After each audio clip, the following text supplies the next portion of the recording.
The boredom latches onto me. It is daylight, 81 degrees. I should be outside, enjoying the breeze, but I've been hiding in these same sheets for weeks. Well, I say to you, let's go back to bed, 'cause there are some things that are better let die. Say, oh,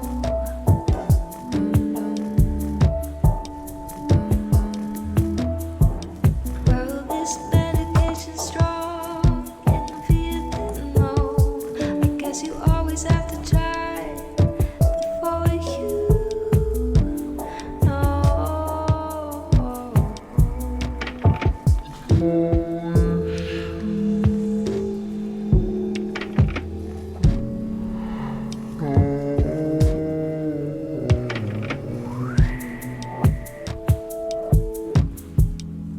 You say come here, love,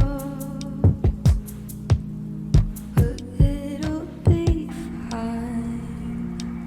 Just come play with me. Ignoring reality, I said it's only a dream. It's only a dream. I wish you could somehow complete me. I would give it to you all now, but I kinda lost my key.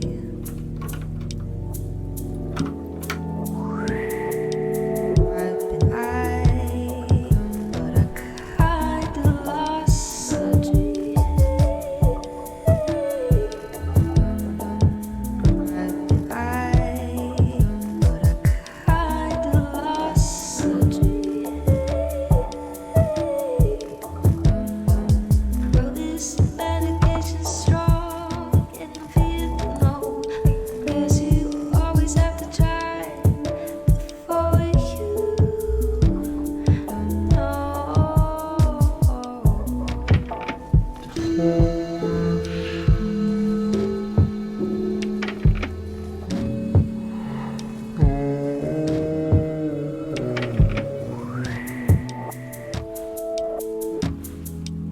You say come here, love, well, it'll be fine. Just talk to me. Ignoring reality, it's only a dream.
Join me for an adventure, oh, much like any other, with twists and turns and plot devices, words and wonder. Now my advice is listen close.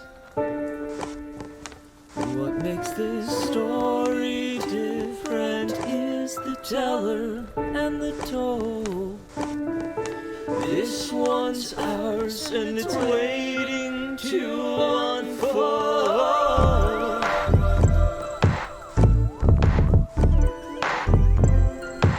So come be merry with me. Yeah. Oh, come be merry with me.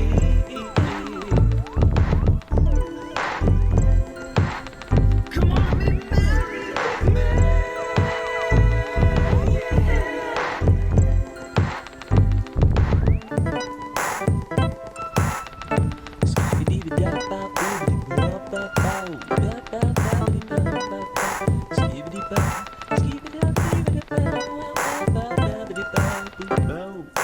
Join me for an adventure, oh, much like any other, with twists and turns and plot devices, words and wonder. Now my advice is listen close. What makes this story different is the teller and the told. This one's ours and it's waiting to unfold. Well, hello guys, and welcome. I am here. It is that time again. Heck yeah, P-Dubs, it's good to have ya. And yeah, it's time for some bedtime stories. You know, it's getting late over here where I'm at. It's almost 10 p.m. So it's the perfect hour for a little reading. Hey, Great Gazoo. Welcome. How was my adventure? Well, I don't know, we're about to get into one, but my day itself has been interesting. Have I been smiling enough? Well, you know, I feel like any amount of smiling is enough, I suppose. but I could always be smiling more, I suppose. But I'll say I've been smiling. This morning was tough though. I got a extraordinarily late start to the day. Wound up sleeping for like upwards of 12, almost 13 hours, which is just no bueno, you know. I don't like it when I do that.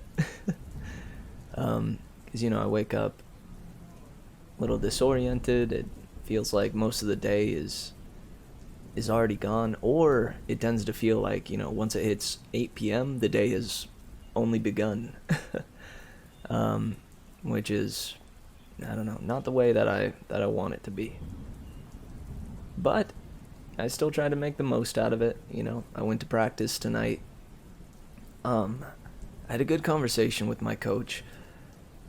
I'm planning on not competing in this upcoming year's competitions, and instead of doing practices and whatnot, I'm gonna try to look into doing, you know, adult classes, like adult tricking or adult parkour type classes. I think that'll be better suited for me, you know, an opportunity to meet other people my age and still give me the outlet to stay fit and stay healthy and keep up my skills. So I'm pretty confident about that. It was a decision I've been thinking about making for a while now, so it's good to finally have that sorted out. I still need to go and you know, check out that place that offers the adult parkour and tricking classes, but I have a good feeling about it. Oh yeah.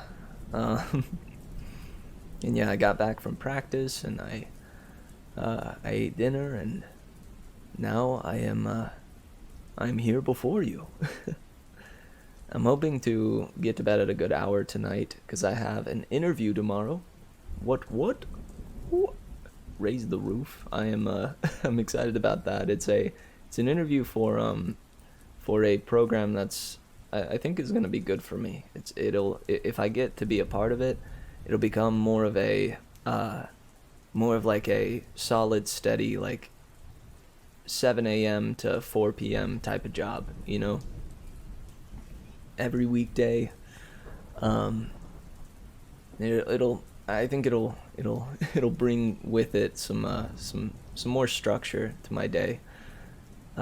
So I'm hoping for the best. I'm gonna go in there with a bright smile and and a pep in my step and give it my all. I've been working with the company for quite a long while now, but I've only been doing their coaching the classes and whatnot, like for gymnastics and TNT.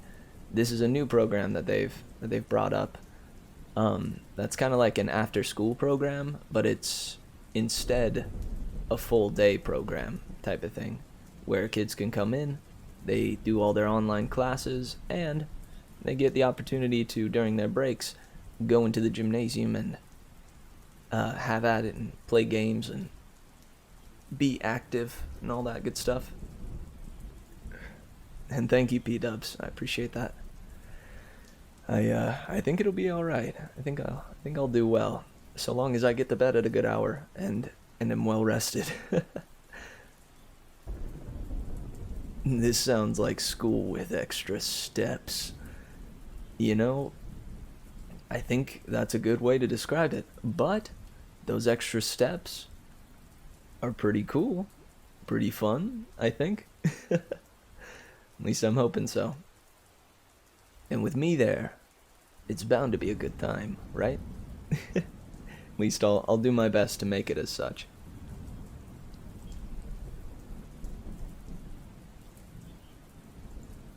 But heck yeah, that's kind of how my day's been looking. So yeah, I don't know.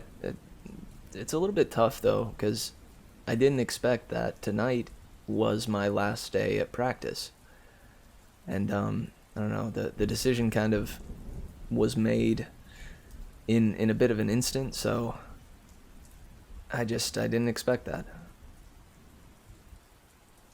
But as much as I'm a little bit sad about leaving that behind, I'm excited about what's to come.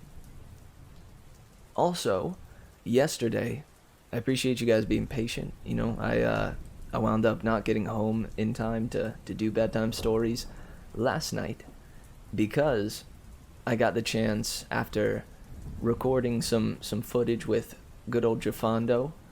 That night, Jafondo's sister, Tentington, uh, invited me over for a dinner. So, you know, I got to hang out with Jafando and Tentington and eat some delicious pasta, some spaghetti, and just have some good talks. We actually wound up talking about a couple of short stories. My favorite, "There Will Come Soft Rains" by Ray Bradbury, and "The Egg" by Andy Weir. Kind of cool. I don't know. It was neat that they were interested in, I don't know, in the things that I find cool and I'm fond of. You know The Egg? Oh yeah. Oh yeah. I'm glad you know The Egg. It's a killer story. It's a fascinating one. Although I don't know, like I read it aloud to them, um, but I'm not entirely sure how they felt about it. I know they are they're they're religious folk, which is super cool. You know, I come from a religious family, but am not nearly as religious as I once was. But you know, The Egg kind of is a bit of a challenging story when it comes to faith and religion. So that was interesting. It was good though. That was towards the end of the visit, and we had some solid laughs. I think one of my favorite parts of it was Tentington brought up the fact that she and a friend of hers, ever since they saw like this SNL skit where it's all about uh the kind of letters that were sent during the war, during like the early days in the war, where they'd be like, "My dearest Elizabeth, the days as of late have been mundane and sorrowful without you by my side, but I strive to continue forward and do my best regardless." And the reply would be, "Oh, my dearest, my dearest William, the dog no longer barks, and I am filled with sorrow. These days have been like a cascading waterfall down a roaring river." That sort of thing. I don't know if I'm describing it quite as well as she did, but she's been doing that.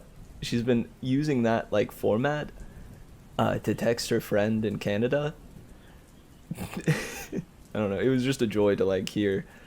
I don't know, to get like a peek into their back and forth. Hey, Ava, what's going on? Welcome. I'm super pleased to see you back. Heck, I'm excited to have you, and I hope you're ready for some bedtime stories.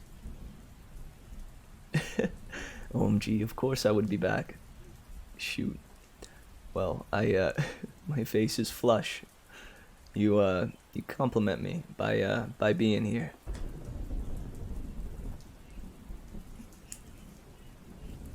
All right, guys. So, in an effort to not be up too terribly late, let's go ahead and jump into the recap. Last time on The Lost Hero, we got a peek into Leo's backstory. We got a better idea of why Leo is the way he is, how he feels his mother's death was his own fault, how growing up he had this caretaker that turned out to be Hera, the queen of the gods, right-hand woman to Zeus. She'd been watching over him his entire life, and in doing so, placing him into dangerous scenarios, in order to, show him that he is a hero, that he's going to be a hero one day, and that he needs to know that he's going to run into hardship, and that is what will shape him into a hero. It was a bit of a sorrowful tale, and it was told in the midst of, in the form of backstory, as Leo trudged out into the woods of Camp Half-Blood in order to find Festus, as Leo now calls him, the grandiose brass dragon, automaton dragon. Leo managed to capture both himself and the dragon in one of the Hephaestus cabin's traps. Thankfully, being a thin man, he was able to squibble out of the trap and help Festus out too. And he managed to figure out what was wrong with Festus. This dragon had been rampaging and doing things that seemingly were unlike the brass dragon, not like what he would be doing before Beckendorf passed. So Leo opened up the control panel on top of the dragon's head and found that the disc that basically gives Festus life was corroded and kind of messed up. So he did his best, grabbing the oil and Tabasco sauce. He tried to scrub out as much as he could, but, it really could use just a replacement. But thankfully, the scrubbing did the trick, led the dragon to come to its senses and recognize Leo as a son of Hephaestus, and oddly enough, Festus urged Leo to jump on his back so that Festus could take Leo somewhere special, somewhere that no hero in Camp Half-Blood has been in at least a century. This place known as Bunker 9. Bunker 9. This hidden away workshop or forge that seems to be the birthplace of Festus. While there, Leo was worried because this brass dragon was meant to be their ticket out of here. But Festus don't got no wings. But he saw something in Bunker 9 that I believe is going to spell wings for Festus. We'll see though. He also ran into a blueprint for the ship, the flying ship that he tended to see in his dreams growing up, and that he saw in the flames when he was first placed into a hearth by Era when he was only 5. And it's the same as the flying ship that he drew when he was 7. So, that's kind of flippin' neat. And the last chapter we got to see was one of Jason's dreams. Jason dreamt of wolves, and he got a glimpse into where he comes from. Supposedly, it appears that Jason was raised by these wolves, and that in being raised by the wolves, he was raised in an environment where only the strong survive. Very cutthroat and very Darwinian mentality amongst the wolves, where the fittest survive. He was reintroduced to Lupa, the queen of the wolves. A giant wolf that stood amongst this burnt down house. Amongst these ruins of a grand house that seemingly was burned down. And Jason found out by asking her questions that this place, this burned house, is where he is going to find Era trapped.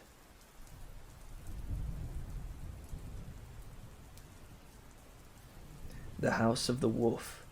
The burned house. So, that's pretty interesting. And that's where we're gonna continue on. Now that they have a location, as of, they know now where to go. And now that Leo is seemingly has in the works a way to get there. Let's find out what happens. Alright, you guys ready? You ready for story time? Whoop, whoop. Well, settle in. Go ahead and, get comfy. Find yourself a blanket or, make yourself some tea or something and get ready for, get ready for these next 3 chapters. Alright, guys. This is The Lost Hero by Rick Riordan.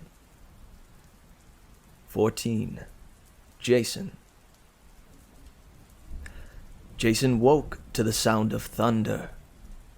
Then he remembered where he was. It was always thundering in cabin 1. Above his cot, the domed ceiling was decorated with a blue and white mosaic like a cloudy sky. The cloud tiles shifted across the ceiling, changing from white to black. Thunder rumbled through the room, and gold tiles flashed like veins of lightning. Except for the cot that the other campers had brought him, the cabin had no regular furniture. No chairs, tables, nor dressers. As far as Jason could tell, it didn't even have a bathroom. The walls were carved with alcoves, each holding a bronze brazier or a golden eagle statue on a marble pedestal.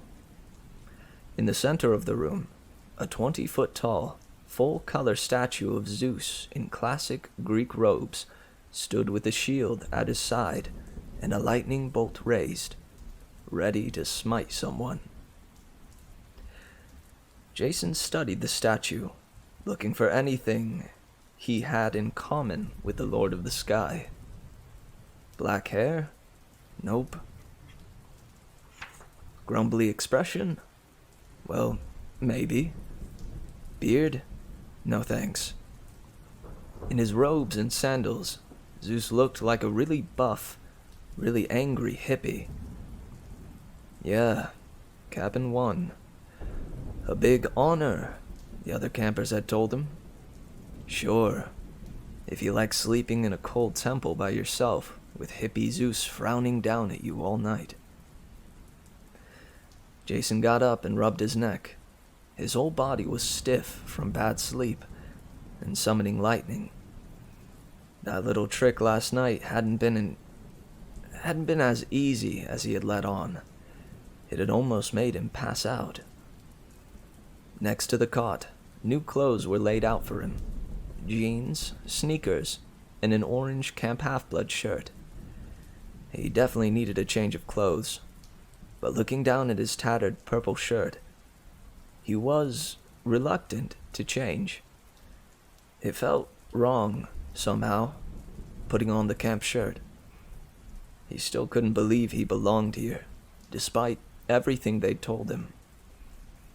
He thought about his dream, hoping more memories would come back to him about Lupa, or that ruined house in the redwoods. He knew he'd been there before. The wolf was real, but his head ached when he tried to remember. The marks on his forearm seemed to burn. If he could find those ruins, he could find his past. Whatever was growing inside that rock spire, Jason had to stop it. He looked at hippie Zeus. "You're welcome to help." The statue said nothing. "Thanks, Pops," Jason muttered. He changed clothes and checked his reflection in Zeus's shield. His face looked watery and strange in the metal, like he was dissolving in a pool of gold.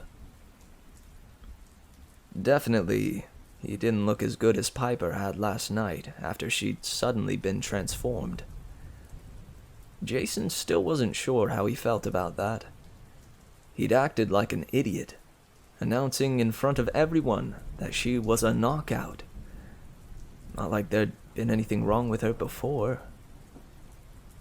Sure, she looked great after Aphrodite zapped her, but she also didn't look like herself. Not comfortable with the attention. Jason felt bad for her. Maybe that was crazy, considering she'd just been claimed by a goddess and turned into the most gorgeous girl at camp. Everybody had started fawning over her, telling her how amazing she was and how obviously she should be the one who went on the quest. But the attention had nothing to do with who she was. New dress, new makeup, glowing pink aura, and boom! Suddenly, people liked her. Jason felt like he understood that. Last night, when he'd called down lightning, the other campers' reactions had seemed familiar to him. He was pretty sure he'd been dealing with that for a long time.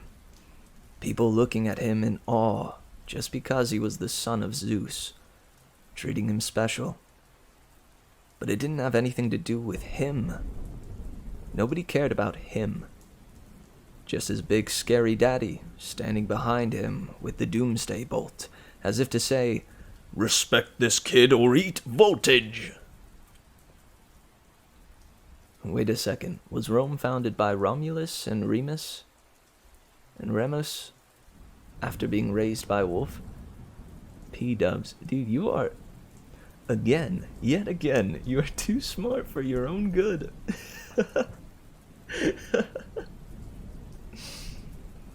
I'll give you that. That does have something to do with Lupa.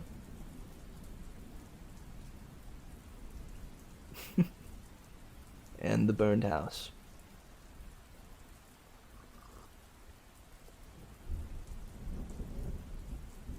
P-dubs. Honestly, how are you so smart? I'd forgotten about that.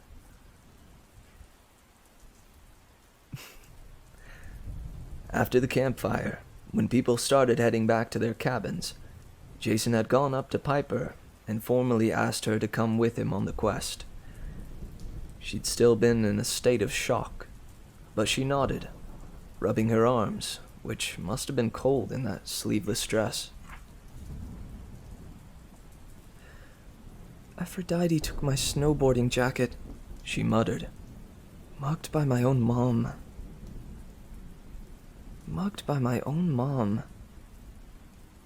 In the first row of the amphitheater, Jason found a blanket and wrapped it around her shoulders. "We'll get you a new jacket," he promised. "We'll get you a new jacket." She managed a smile. He wanted to wrap his arms around her, but he restrained himself.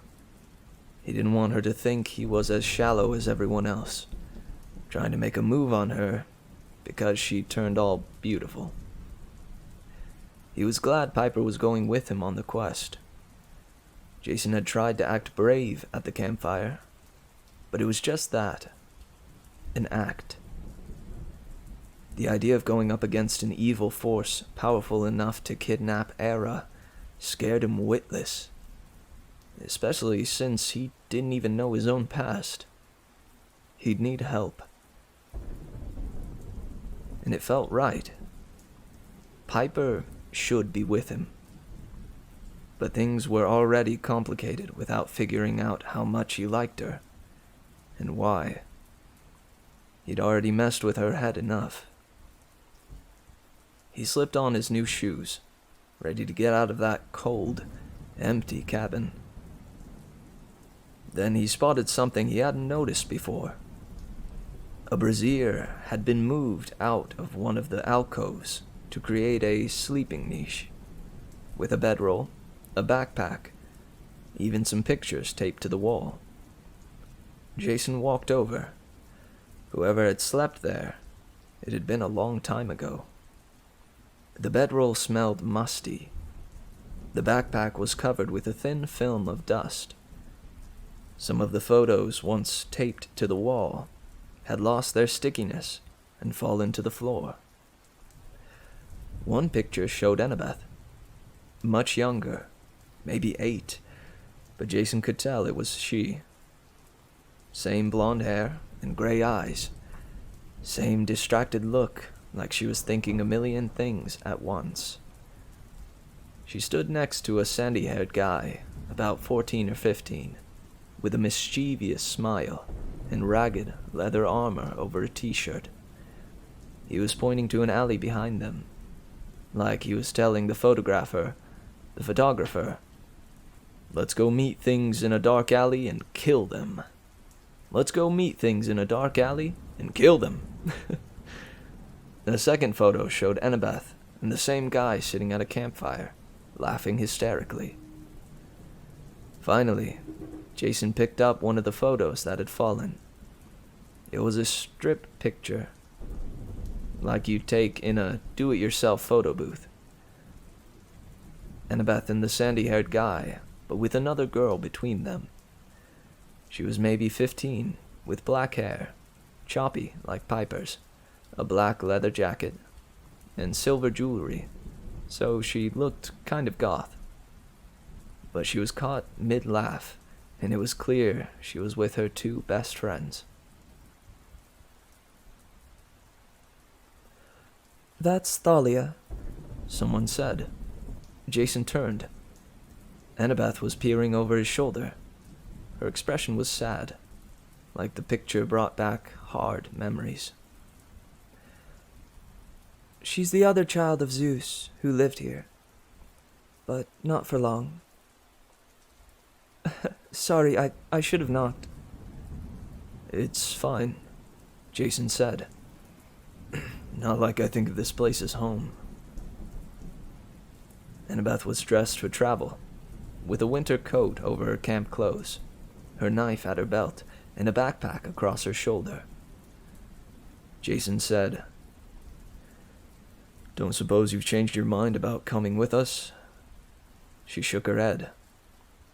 You've got a good team already. I'm off to look for Percy. Jason was a little disappointed. He would have appreciated having somebody on the trip who knew what they were doing, so he would feel like he was leading Piper and Leo, off a cliff. Hey, you'll do fine, Annabeth promised. Something tells me this isn't your first quest. Jason had a vague suspicion she was right, but that didn't make him feel any better. Everyone seemed to think he was so brave and confident, but they didn't see how lost he really felt. How could they trust him? How could they trust him when he didn't even know who he was? He looked at the pictures of Annabeth smiling. He wondered how long it had been since she'd smiled. She must really like this Percy guy to search for him so hard, and that made Jason a little envious. Was anyone searching for him right now? What if somebody cared for him that much and was going out of their mind with worry, and he couldn't even remember his old life?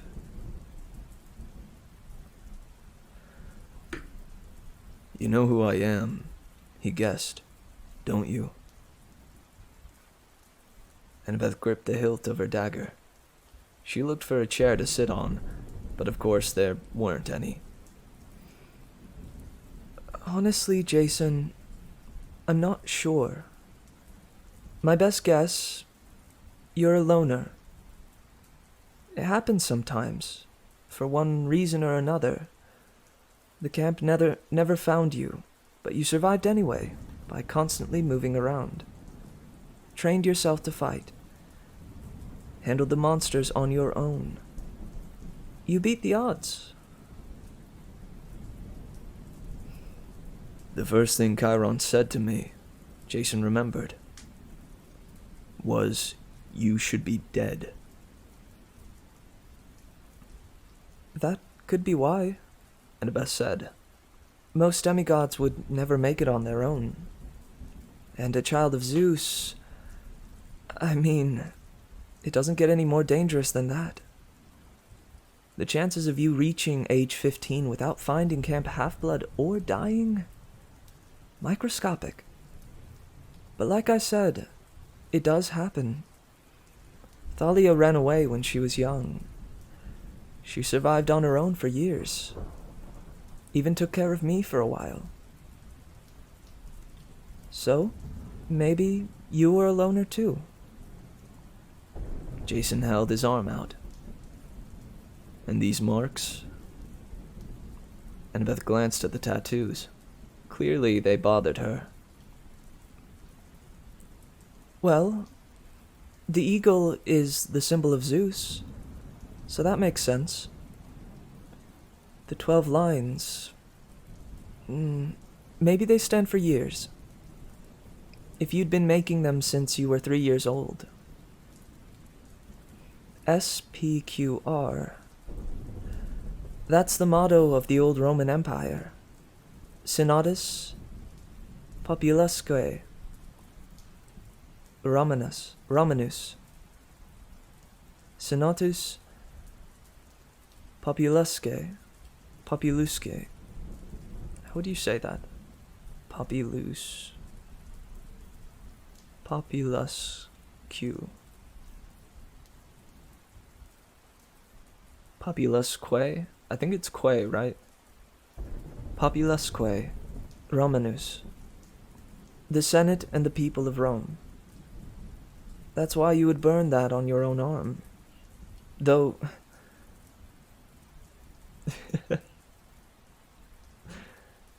Right on. I'll do my best. Though, why you would burn that on your own arm? I don't know. Unless you had a really harsh Latin teacher. Jason was pretty sure that wasn't the reason. It also didn't seem possible he'd been on his own his whole life. But what else made sense? Annabeth had been pretty clear. Camp Half-Blood was the only safe place in the world for demigods. I, had a weird dream last night, he said. It seemed like a stupid thing to confide, but Annabeth didn't look surprised. Happens all the time to demigods, she said. What did you see? What did you see? He told her about the wolves, and the ruined house, and the 2 rock spires. As he talked, Annabeth started pacing, looking more and more agitated.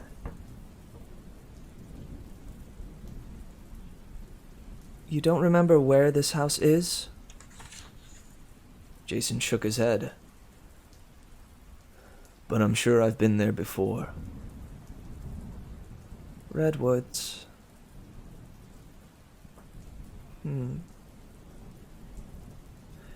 Could be Northern California.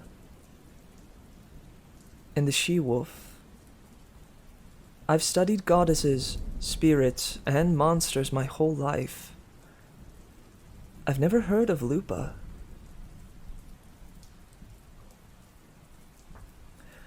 She said the enemy was a her. I thought maybe it was Era, but... I wouldn't trust Era. But I don't think she's the enemy. And that thing rising out of the earth... Annabeth's expression darkened. You've got to stop it. You know what it is, don't you? He asked. Or at least, you gotta guess. I saw your face last night at the campfire. You looked at Chiron like it was suddenly dawning on you. But you didn't want to scare us. Annabeth hesitated. Jason, the thing about prophecies... the more you know, the more you try to change them.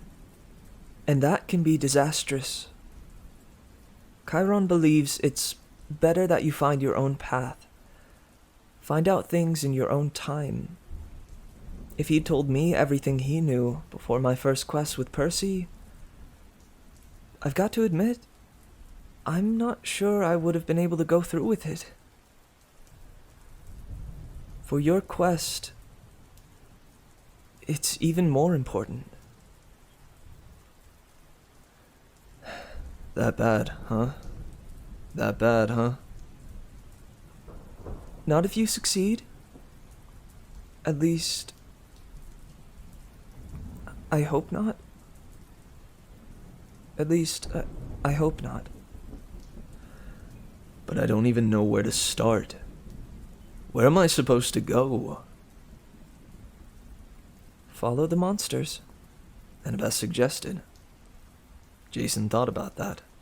The storm spirit who'd attacked him at the Grand Canyon had said he was being recalled to his boss. If Jason could track the storm spirits, he might be able to find the person controlling them. And maybe that would lead him to Era's prison. Okay, he said. How do I find storm winds? Personally, I'd ask a wind god, Annabeth said.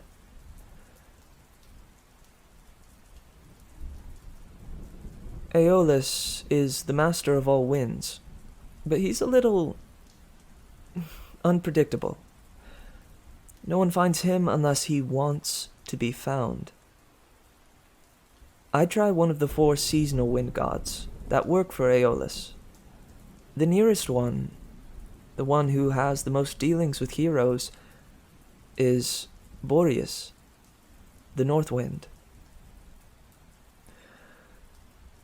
So, if I looked him up on Google Maps... Oh, he's not hard to find, Annabeth promised. He settled in North America, like all the other gods. So, of course, he picked the oldest northern settlement, about as far north as you can go. Maine? Jason guessed. Further. Jason tried to envision a map. What was further north than Maine? The oldest northern settlement. Canada, he decided. Quebec. Annabeth smiled. I hope you speak French. Jason actually felt a spark of excitement. Quebec. At least now he had a goal. Find the north wind, track down the storm spirits, find out who they worked for and where the ruined house was. Free era. All in 4 days. Piece of cake. Thanks, Annabeth. He looked at the photo booth pictures still in his hands. So, you said it was dangerous being a child of Zeus. Whatever happened to Thalia? Oh, she's fine, Annabeth said. She became a hunter of Artemis, one of the handmaidens of the goddess. They roam around the country killing monsters. We don't see them at camp very often. Jason glanced over at the huge statue of Zeus. He understood why Thalia had slept in this alcove. It was the only place in the cabin not in the hippie Zeus's line of sight. And even that hadn't been enough. She'd chosen to follow Artemis and be part of a group rather than stay in this cold, drafty temple, alone with her 20-foot-tall dad, Jason's dad, glowering down at her.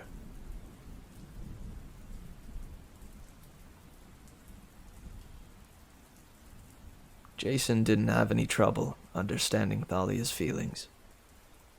He wondered if there was a hunter's group for guys. Who's the other kid in the photo? He asked. The sandy-haired guy. Annabeth's expression tightened. Touchy subject. That's Luke, she said. He's dead now. Jason decided it was best not to ask more. But the way Annabeth said Luke's name, he wondered if maybe Percy Jackson wasn't the only boy Annabeth had ever liked. Yeah, man. R.I.P. Luke.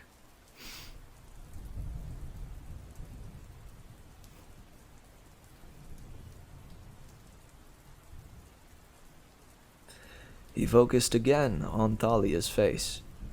He kept thinking this photo of her was important. He was missing something. Jason felt a strange sense of connection to this other child of Zeus. Someone who might understand his confusion. Maybe even answer some questions. But another voice inside him, an insistent whisper, said, "Dangerous. Stay away." How old is she now? He asked. Hard to say. She was a tree for a while. Now she's immortal. What? His expression must have been pretty good, because Annabeth laughed. Don't worry. It's not something all children of Zeus go through. It's a long story, but, well, she was out of commission for a long time. If she'd aged regularly, she'd be in her 20s now. But she still looks the same as in the picture. Like she's about your age. 15 or 16? Something the she-wolf had said in his dream nagged at Jason. He found himself asking, "What's her last name?" Annabeth looked uneasy. She didn't use a last name, really. If she had to, she used her mom's. But they didn't get along. Thalia ran away when she was pretty young. Jason waited. Grace, Annabeth said. Thalia Grace. Jason's fingers went numb. The picture fluttered to the floor. You okay? Annabeth asked. A shred of memory had ignited. Maybe a tiny piece that Era had forgotten to steal. Or maybe she'd left it in there on purpose, just enough for him to remember that name, and know that digging up his past was terribly, terribly dangerous.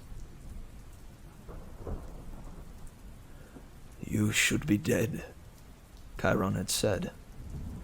It wasn't a comment about Jason beating the odds as a loner. Chiron knew something specific. Something about Jason's family. The she-wolf's words in his dream finally made sense to him. Her clever joke at his expense. He could imagine Lupa growling a wolfish laugh. What is it? Annabeth pressed. Jason couldn't keep this to himself. It would kill him. And he had to get Annabeth's help. If she knew Thalia, maybe she could advise him. "You have to swear not to tell anyone else," he said. Jason. "Swear it," he urged, "until I figure out what's going on, what all this means." He rubbed the burned tattoo on his forearm. "You have to keep it a secret." Annabeth hesitated, but her curiosity won out. All right. Until you tell me it's okay, I won't share what you say with anyone else. I swear on the river Styx. Thunder rumbled, even louder than usual for the cabin.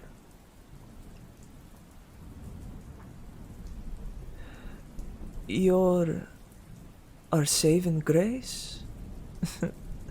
The wolf had snarled. Jason picked up the photo from the floor. "My last name is Grace," he said. "This is my sister." Annabeth turned pale. Jason could see her wrestling with dismay, disbelief, anger. She thought he was lying. His claim was impossible, and part of him felt the same way. But as soon as he spoke the words, he knew they were true. Then the doors of the cabin burst open. Half a dozen campers spilled in, led by the bald guy from Iris, Butch. "Hurry," he said, and Jason couldn't tell if his expression was excitement or fear. "The dragon is back."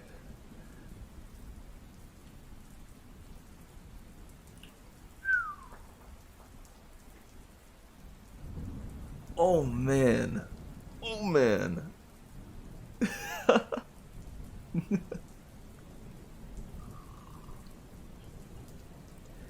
You're our saving grace? You're our saving grace. Cheeky wolf. Cheeky she-wolf. Come on, Lupa. Dude, what the heck? I forgot about this. Thalia and Jason are siblings. My word.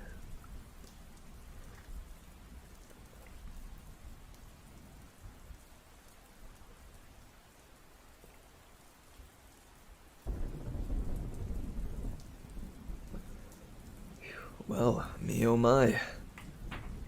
Guess ready for the next chapter?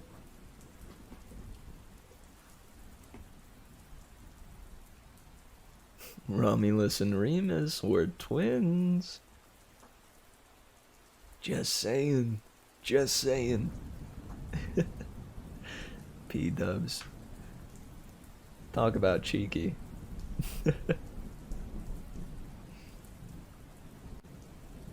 Alrighty. Ready for the next chapter? 15. Piper.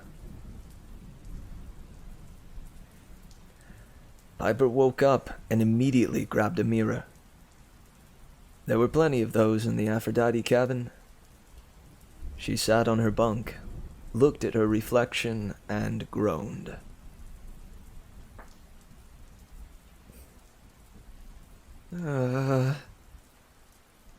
She was still gorgeous. Last night, after the campfire, she tried everything.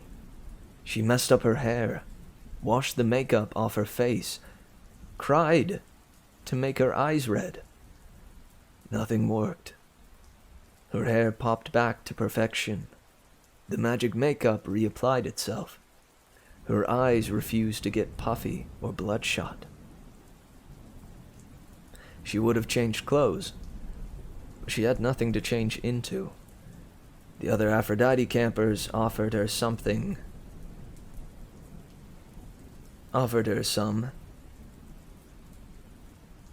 Laughing behind her back, she was sure, but each outfit was even more fashionable and ridiculous than what she had on. Now, after a horrible night's sleep, still no change. Piper normally looked like a zombie in the mornings, but her hair was styled like a supermodel's, and her skin was perfect. Even that horrible zit at the base of her nose, which she'd had for so many days she'd started to call it Bob, had disappeared. Aw. Rip Bob. She growled in frustration and raked her fingers through her hair. No use. The dew just popped back into place. She looked like Cherokee Barbie. From across the cabin, Drew called. "Oh, honey, it won't go away." Her voice dripped with false sympathy. "Mum's blessing will last at least another day. Maybe a week if you're lucky." Piper gritted her teeth. A week? The other Aphrodite kids, about a dozen girls and 5 guys, smirked and snickered at her discomfort. Piper knew she should play cool, not let them get under her skin. She dealt with shallow, popular kids plenty of times. But this was different. These were her brothers and sisters. Even if she had nothing in common with them, and how Aphrodite had managed to have... They were her brothers and sisters, even if she had nothing in common with them. And how Aphrodite had managed to have so many kids so close in age. Never mind. She didn't want to know. P-dubs. Calm down. Calm down, P-dubs.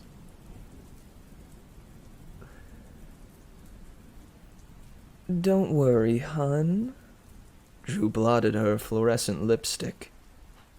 You're thinking you don't belong here? We couldn't agree more. Isn't that right, Mitchell? Mitchell? Hello? Yes? I didn't know I was in this book. One of the guys flinched. Yeah, sure. Mm-hmm. Drew took out her mascara and checked her lashes. Everyone else watched, not daring to speak. So, anyways, people, 15 minutes until breakfast. The cabin's not going to clean itself. And Mitchell, I think you've learned your lesson, right, sweetie? So you're on garbage patrol, just for today, okay? Show Piper how it's done, 'cause I have a feeling she'll have that job soon. If she survives her quest. Now, get to work, everybody. It's my bathroom time. Everybody started rushing around, making beds and folding clothes, while Drew scooped up her makeup kit, hairdryer, and brush and marched into the bathroom. Someone inside yelped, and a girl about 11 was kicked out, hastily wrapped in towels with shampoo still in her hair. The door slammed shut, and the girl started to cry. A couple of older campers comforted her and wiped the bubbles out of her hair. Oh.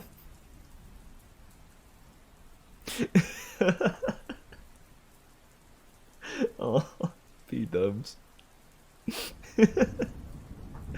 Listen, she just K'd our Mitch. This is not something we're gonna stand for.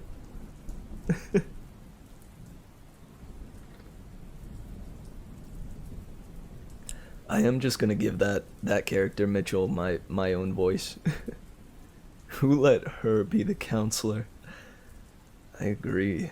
I mean, she was probably elected it due to fear.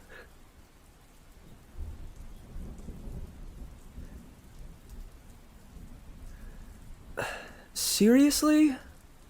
Piper said to no one in particular. You let Drew treat you like this? A few kids shot Piper nervous looks, like they might actually agree, but they said nothing. The campers kept working, though Piper couldn't see why the cabin needed much cleaning. It was a life-size dollhouse, with pink walls and white window trim. The lace curtains were pastel blue and green, which of course matched the sheets and feather comforters on all the beds. The guys had one row of bunks separated by a curtain, but their section of the cabin was just as neat and orderly as the girls'. Something was definitely unnatural about that. Every camper had a wooden camp chest at the front of their bunk, with their name painted on it, and Piper guessed that the clothes in each chest were neatly folded and color-coordinated.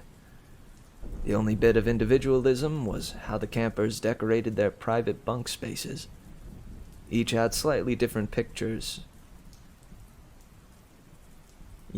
tacked up of whatever celebrities they thought were hot. A few had personal photos too, but most were actors or singers or whatever. Oh shoot, I forgot about that too, Ava. Makes sense. Piper hoped she might not see the poster. It had been almost a year since the movie. She thought by now surely everyone had torn down those old tattered advertisements and tacked up something newer. But no such luck.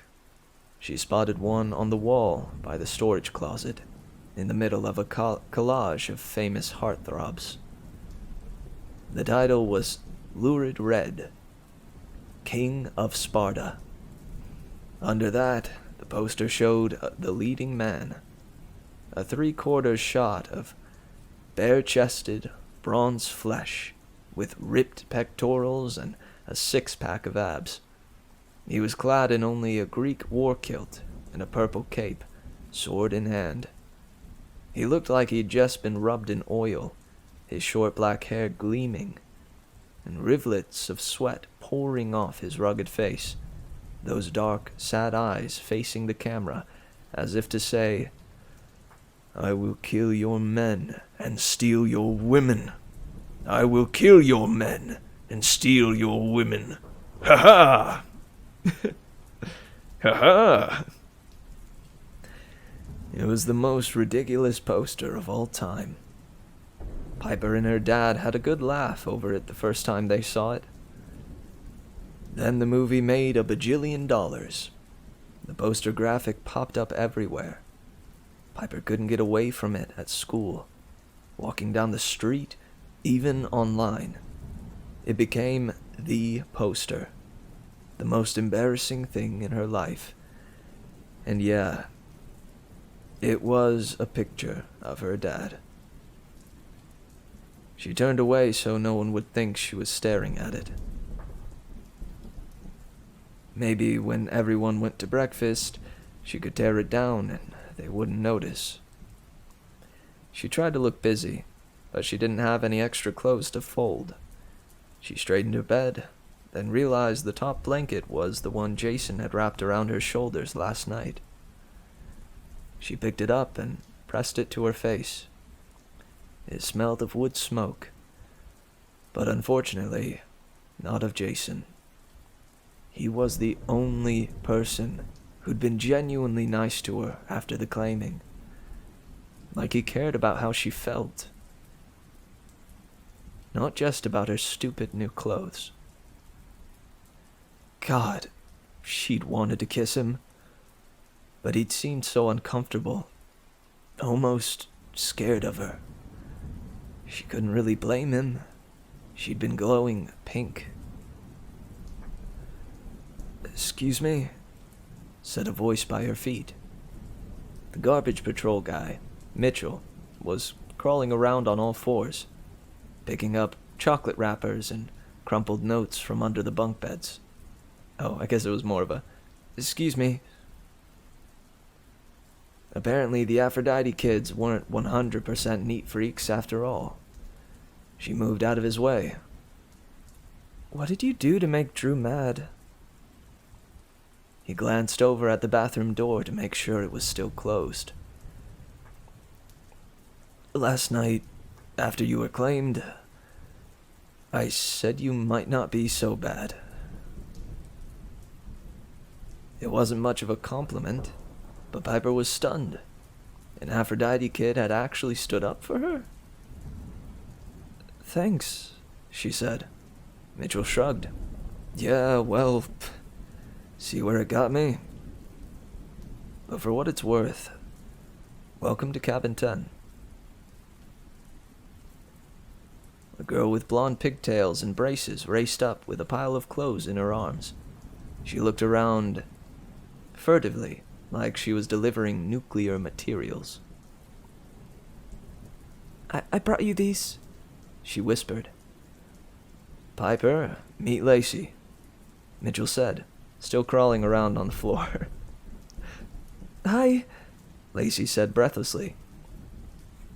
"You can change clothes. The blessing won't stop you. This is just, a backpack, some rations, ambrosia and nectar for emergencies, some jeans, a few extra shirts, and a warm jacket. The boots might be a little snug, but, well, we took up a collection. Good luck on your quest." Lacey dumped the things on the bed and started to hurry away, but Piper caught her arm. "Hold on. At least let me thank you. Why are you rushing off?" Lacey looked like she might shake apart from nervousness. "Oh, well..." "Drew might find out," Mitchell explained. "I might have to wear the shoes of shame." Lucy gulped. "The what?" Piper asked. Lacey and Mitchell both pointed to a black shelf mounted in the corner of the room like an altar. Displayed on it were a hideous pair of orthopedic nurse's shoes, bright white with thick soles. I had to wear them once for a week, Lacey whimpered. They don't go with anything. And there are worse punishments, Mitchell warned. Drew can charm speak, see? Not many Aphrodite kids have that power, but if she tries hard enough, she can get you to do some pretty embarrassing things. Piper, you're the first person I've seen in a long time who is able to resist her. Charm speak, Piper remembered last night. The way the crowd at the campfire had swayed back and forth between Drew's opinion and hers. You mean, like, you could talk someone into doing things? Or giving you things? Like a car? Oh, don't give Drew any ideas, Lacey gasped. But yeah, Mitchell said, she could do that. So that's why she's head counselor, Piper said. She convinced you all?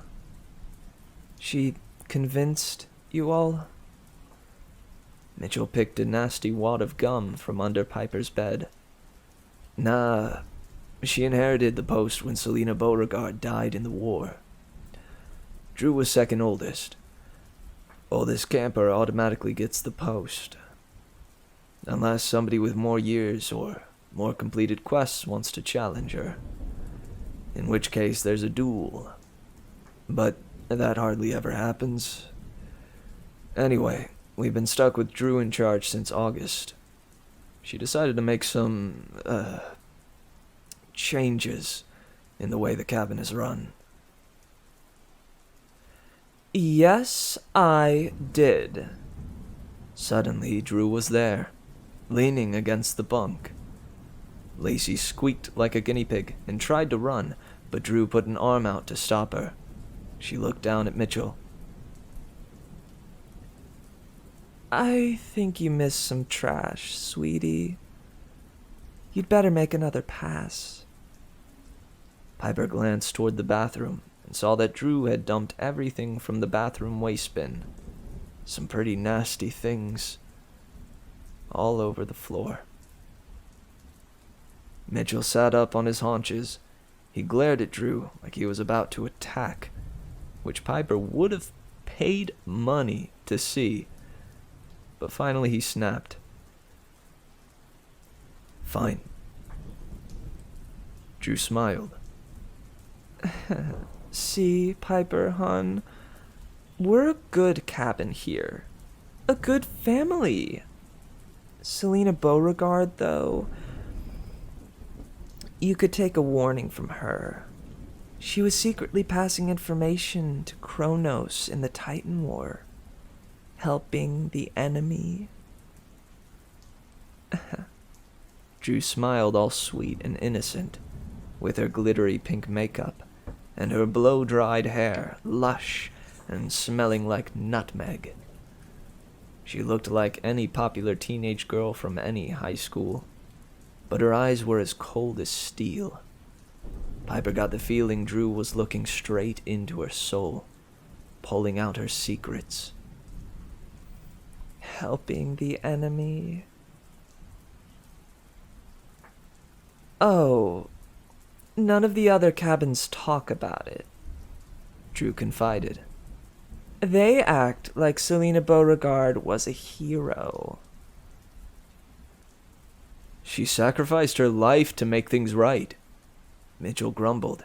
She was a hero. Mm-hmm, Drew said. Another day on garbage patrol, Mitchell. But anyways, Selena lost track of what this cabin is about. We match up cute couples at camp, Then we break them apart and start over. It's the best fun ever. We don't have any business getting involved in other stuff like wars and quests. I certainly haven't been on any quests. They're a waste of time. Lacey raised her hand nervously. But last night you said you wanted to go on a... Drew glared at her, and Lacey's voice died. Most of all, Drew continued, we certainly don't need our image tarnished by spies, do we, Piper? "Oh, thank you, Eden Pepperoni. I appreciate the follow." "Yo, Ava, I hear you there. Do not disrespect Selena. Come on." Honest to goodness, I feel what the Mitchell in this story said. For real, she was a hero. Come on, Drew. But yeah, Eden Pepperoni, I hope you enjoyed the story. And thanks for being here.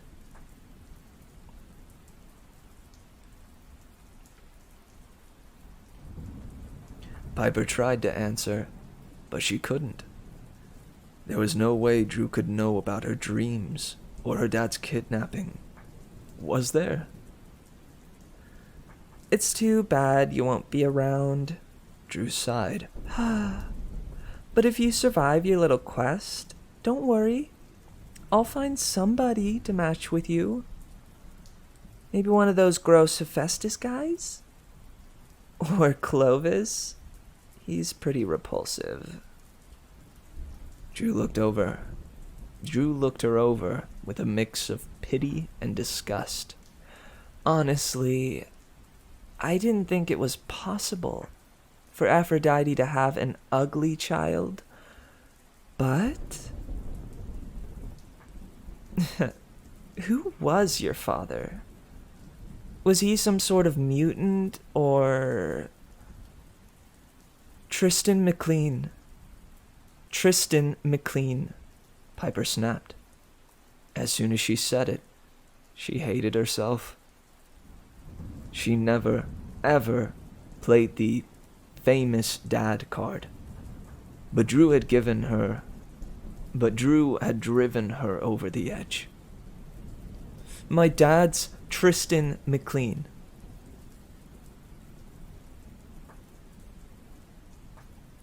Does she get bopped? I hope she gets bopped. Dude, bopped. Sorry, I dig that term.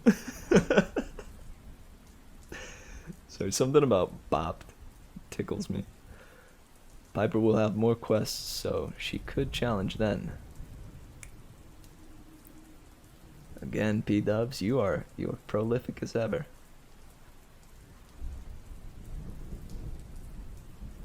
The stunned silence was gratifying for a few seconds, but Piper felt ashamed of herself. Everybody turned and looked at the poster, her dad flexing his muscles for the whole world to see. Oh my god! Half the girls screamed at once. Sweet! A guy said. The dude with the sword who killed that other dude in that movie? He is so hot for an old guy, a girl said, and then she blushed. I'm sorry. I know he's your dad. That's so weird. It's weird. Alright, it's weird, alright. Piper agreed. Do you think you could get me his autograph? Another girl asked. Piper forced a smile. She couldn't say, if my dad survives. Yeah, no problem, she managed. The girl squeaked in excitement, and more kids surged forward, asking a dozen questions at once. Have you ever been on the set? Do you live in a mansion? Do you have lunch with movie stars? Have you had your rite of passage? That one caught Piper off guard. Rite of what? She asked. The girls and guys giggled and shoved each other around like this was an embarrassing topic. The rite of passage for an Aphrodite child, one explained. You get someone to fall in love with you, then you break their heart. Dump them. Once you do that, you've proven yourself worthy of Aphrodite. Piper stared at the crowd to see if they were joking. Break someone's heart on purpose? That's terrible. The others looked confused. Why? A guy asked. Oh my god, A girl said. I bet Aphrodite broke your dad's heart. I bet he never loved anyone again, did he? That's so romantic. When you have your rite of passage, you can be just like Mom. Forget it! Piper yelled, a little louder than she'd intended. The other kids backed away. I'm not breaking somebody's heart just for a stupid rite of passage. Which of course gave Drew a chance to take back control. Well, there you go. She cut in. Selena said the same thing. She broke the tradition, fell in love with that Beckendorf boy, and stayed in love. If you ask me, that's why things ended tragically for her. That's not true, Lacey squeaked, but Drew glared at her, and she immediately melted back into the crowd. Hardly matters, Drew continued. because, Piper, hun, you couldn't break anyone's heart anyway. And this nonsense about your dad being Tristan McLean, that's so begging for attention. Several of the kids blinked uncertainly. You mean he's not her dad? One asked. Drew rolled her eyes. Please. Now it's time for breakfast, people.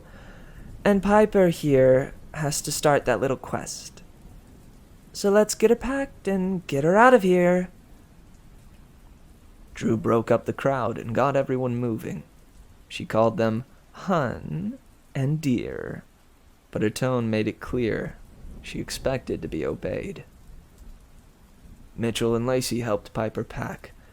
They even guarded the bathroom while Piper went in and changed into a better traveling outfit. The hand-me-downs weren't fancy, thank God. Just well-worn jeans, a t-shirt, a comfortable winter coat, and hiking boots that fit perfectly. She strapped her dagger, Catoptris, to her belt.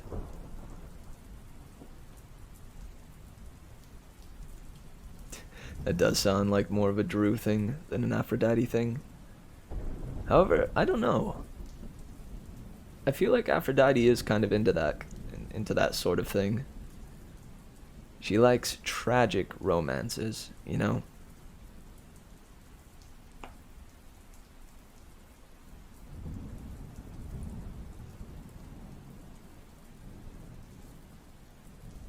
Yep, she loves the drama.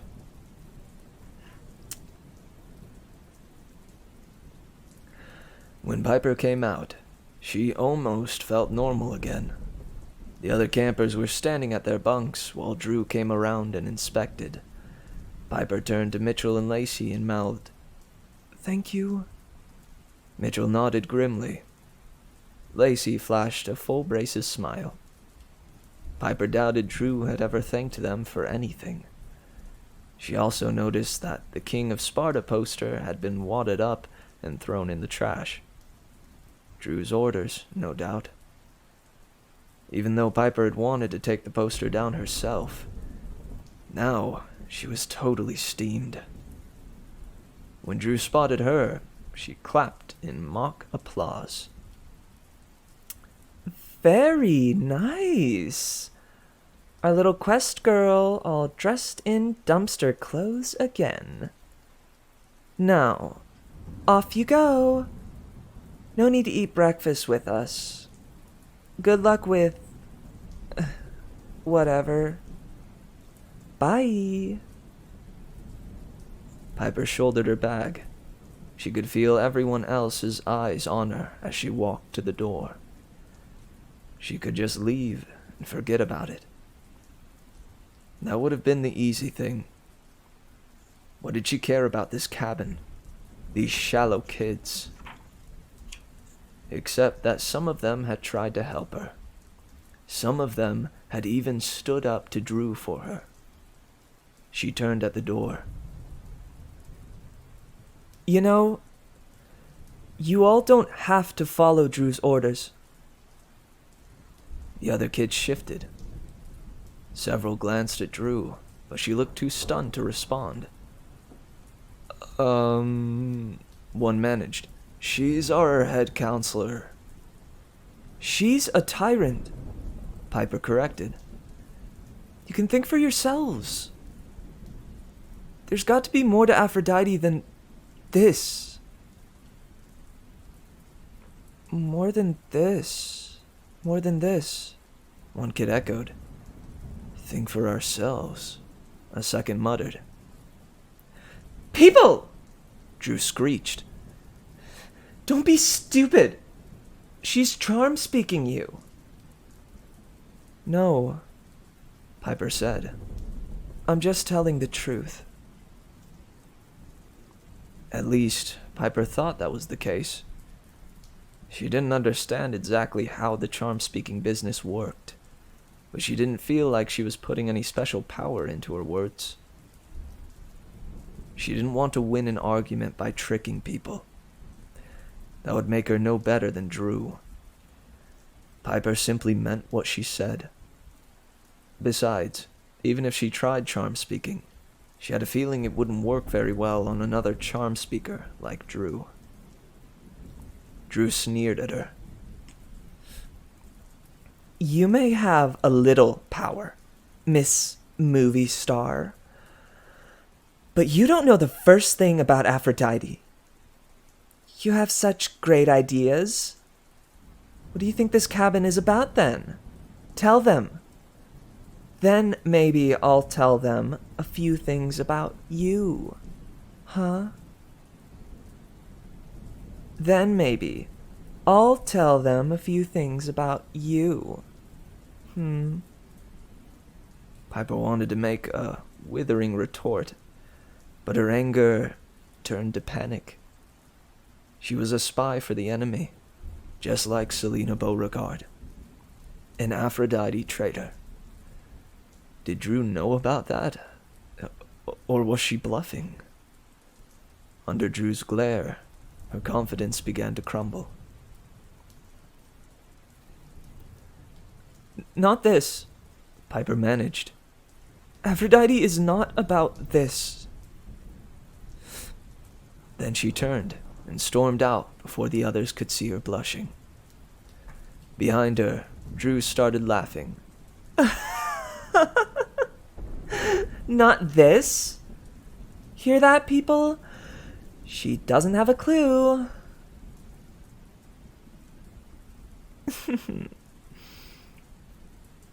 Piper promised herself she would never, ever go back to that cabin. She blinked away her tears and stormed across the green, not sure where she was going, until she saw the dragon swooping down from the sky. Excuse me? Swooping down from the sky? Let's go, Festus! Let's go, Festus!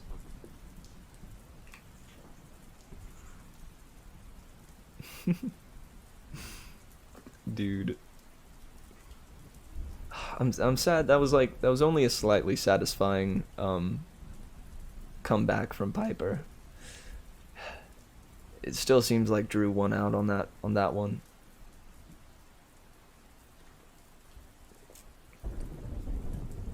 Hey, thank you for the book on face, P-dubs. I will now initiate book on face. Da-da-da. Ba-da-da-da-da-da-da. Ba-da-da-da-da. Book on face.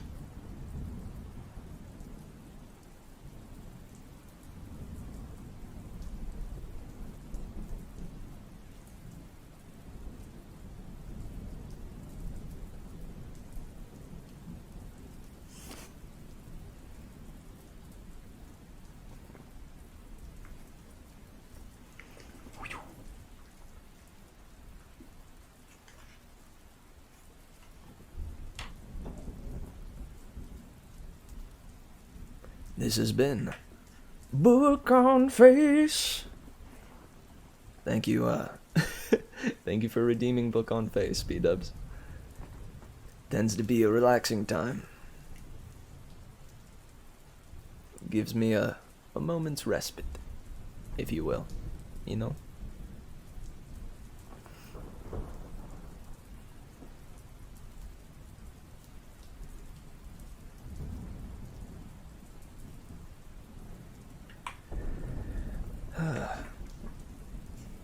Man, this next chapter is really short.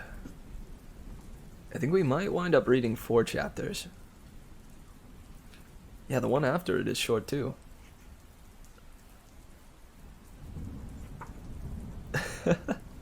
Okay, so while we're on break, is it actually raining? I swear it sounds like rain.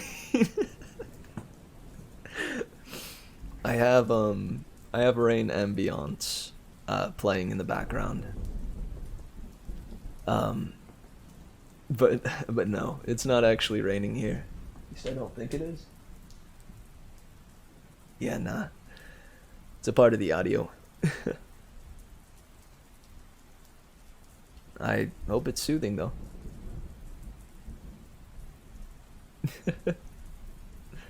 Yeah, I just tend to I don't know, I don't like just having like silence in the moments when I'm not speaking. So having a little bit of ambience or something in the background, it helps. Or it's something that I find pleasant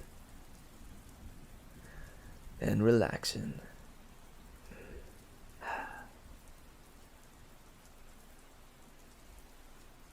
Man, guys, what do you think of these chapters so far? There's been a lot more Drew than I'm comfortable with. A lot more Drew than is okay. That moment with Jason was pretty sweet though.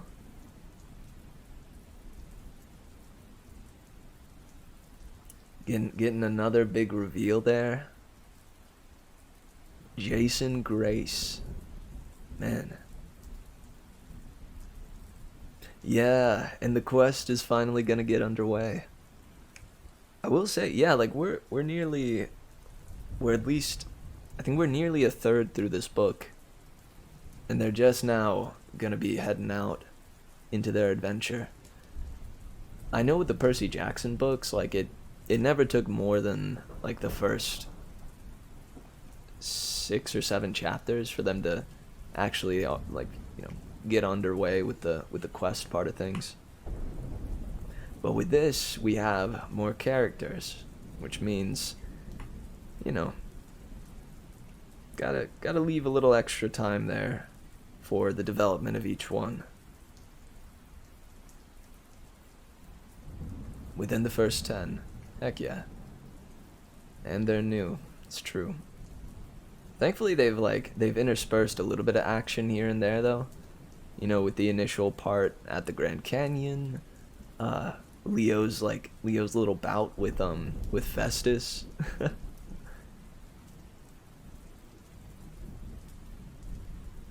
Even, I don't know, I guess it's not so much action, but like that little spat between Piper and Drew. Also, let's go Mitchell. Let's go, Mitchell! I completely forgot that there's there's a Mitchell in this book. Heck yeah. And he turned out to be a pretty rad guy.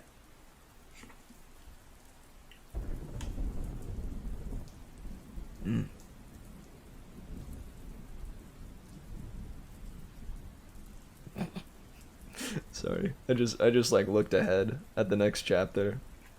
There's a funny bit like right at the start. Okay, guys. So, let's go ahead and jump to the break. We're about an hour and a half into the stream here. So, yeah, I say we take a little breather and then come back for our last two chapters of the evening or of the night. So, don't go nowhere. I do encourage everyone during this break to stand up. Rise from your seat. Get on your feet, you know. Shake out your troubles, shake out your tribulations, stretch a little bit. It's so good for your body. I'm serious. Whenever we sit in our chairs for long periods of time, it's good for us to get up out of our chairs every once in a while. That's what I'm gonna go do. Also, during the break, take care of any things you might need to do, like grabbing snacks or making tea or hitting the restroom. And yeah, then we'll be back in, I think, a little under 10 minutes. So it's about 11:17 where I'm at. So we'll be back no later than 28 past the hour. Latest 30 past the hour. Alright, cool beans? Cool beans. Alright, much love, guys, and till I return, keep on swaying. Hope you enjoy the tunes while I'm gone.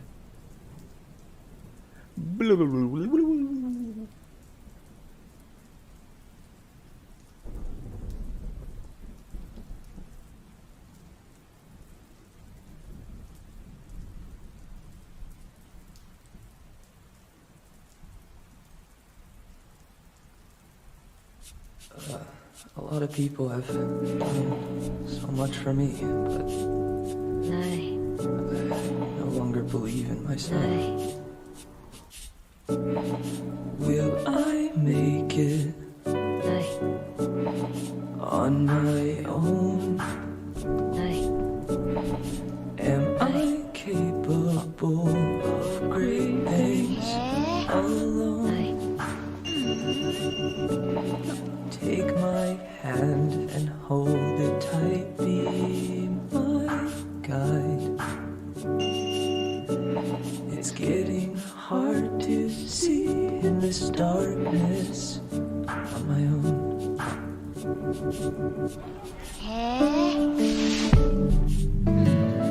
Take my hand,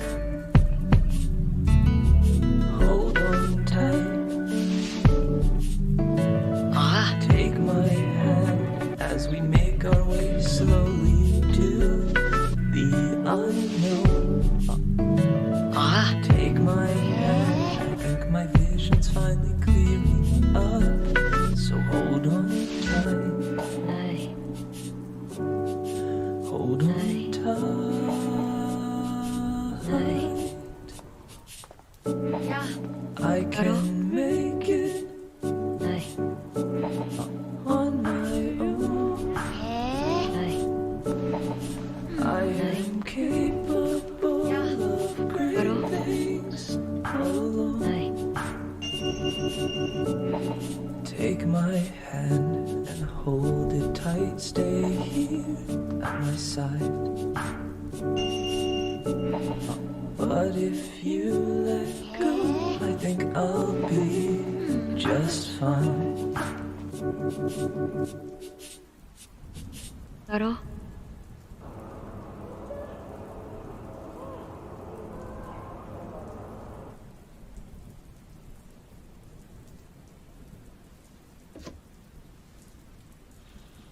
One, two, three. Became so lovely. Bluest skies became so lovely.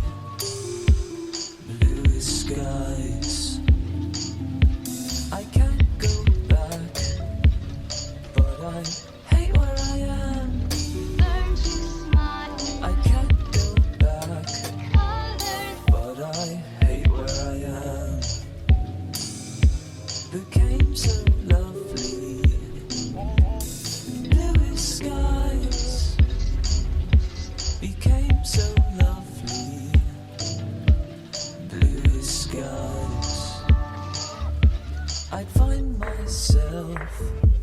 Maybe I'm not alone. I'd find myself. Maybe I'm not alone. Became so lovely. Bluest skies. Became so lovely. Bluest skies. I can't go back. I am sorry, my dear. I can't go back. I am sorry, my dear.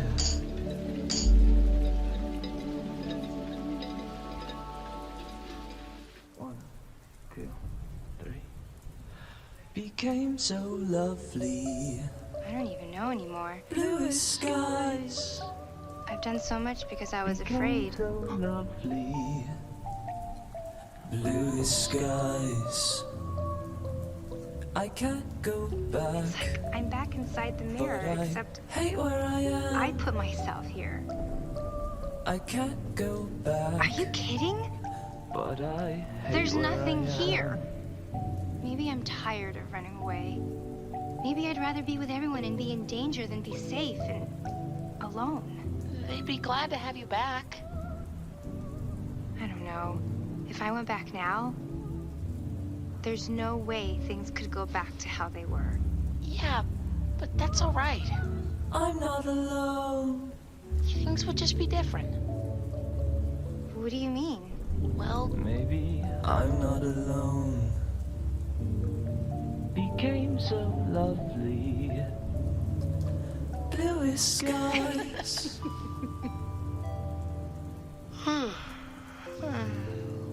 when you go back, we should all hang out more. Huh. When I go back. I can't go back. I am sorry, my dear. Bluest skies became so lovely. Bluest skies. I can't go back, but I hate where I am. I can't go back, but I hate where I am. Became so lovely. Bluest skies became so lovely. Bluest skies. I got just outside the Milky Way and I felt so lonely. So why didn't you just come back? I want to, but I just can't. Not after the way I left. What would Peridot say? What if the diamonds show up? What if something bad happens? Bluest skies became so lovely. Bluest skies. I can't go back. I am sorry, my dear. I can't go back. I am sorry, my dear.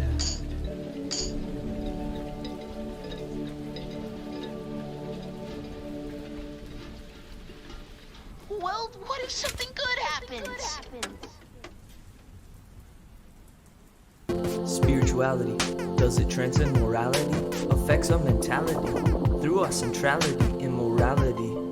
Should not be its normality, neither its triviality, its individuality. Recognize my sentimentality, my intentionality, it's a universality. Reality is, we neglect our vitality, what it means to be alive. I can't be sure that you'll revive when you dive headfirst into black and white rationality, pain and pleasure as its totality.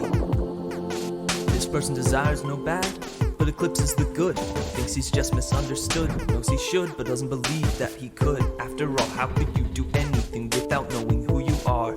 Your values distort each time you swallow a bar. Finish your umpteenth cigar, fall asleep at the bar, and then again in the car. Drunk at the wheel, each time you steal, the more you'll feel. What's the appeal? Allow me to reveal the deal. instant gratification and short-term removal of pain. Are you fain to strap on this ball and chain? Are you sane? Take a step into your awareness and ask, why do I feel the way I do? What the fuck happened to my worldview?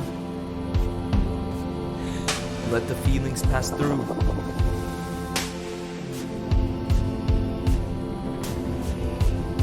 Without bent disposition, establish in yourself a determined inquisition of mind and body. And don't simply make this a hobby, replay it in your head each day. Meditate, pray.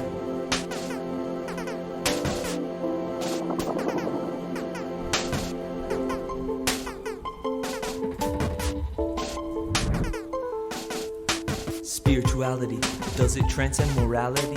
Affects our mentality through our centrality. Immorality should not be its normality, neither its triviality, its individuality. The eyes are the window to the soul. Be careful about what you take in and what you use to fill your emptiness, that hole. The eyes are the window to the soul. Be careful about what you take in and what you use to fill your emptiness, that hole.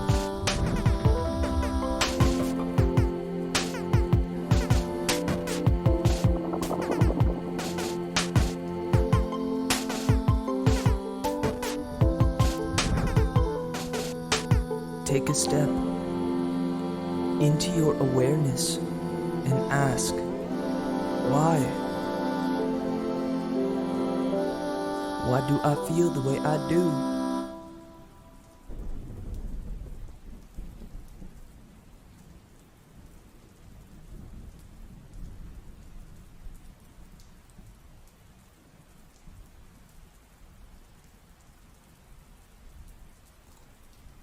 Hello.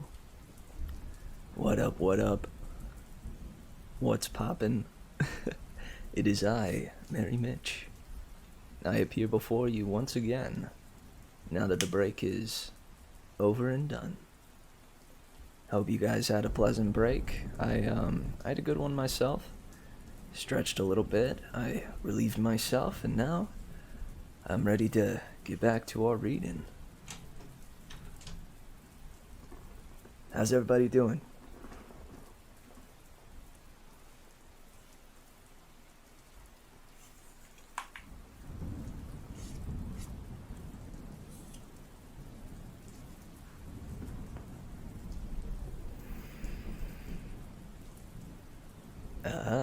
Didn't end up falling asleep. Hey, no worries. I hope, I don't know. Honestly, feel free to start snoozing. It's A-okay. If I can lull you to sleep with the words of these chapters, that's I don't know. That's a pretty cool thing by me. Alright, so get comfy and get cozy and get ready for this bedtime story. This is The Lost Hero by Rick Riordan. 16. Piper. Leo? She yelled. Sure enough, there he was, sitting atop a giant bronze death machine and grinning like a lunatic. Even before he landed, the camp alarm went up. A conch horn blew. All the satyrs started screaming, "Don't kill me!" Half the camp ran outside in a mixture of pajamas and armor. The dragon sat down right in the middle of the green, and Leo yelled, Hey, it's cool! Don't shoot! Hesitantly, the archers lowered their bows. The warriors backed away, keeping their spears and swords ready. They made a loose, wide ring around the metal monster. Other demigods hid behind their cabin doors or peeped out the windows. Nobody seemed anxious to get close. Piper couldn't blame them. The dragon was huge. It glistened in the morning sun like a living penny sculpture. different shades of copper and bronze.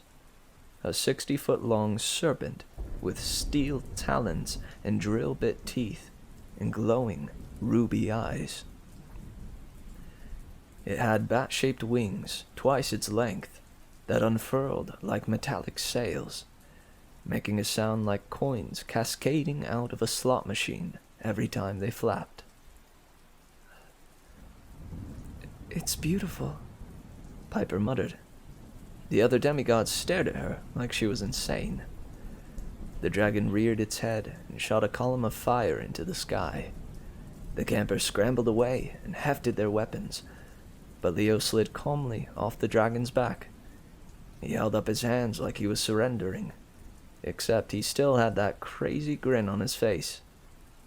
"People of Earth, I come in peace!" he shouted.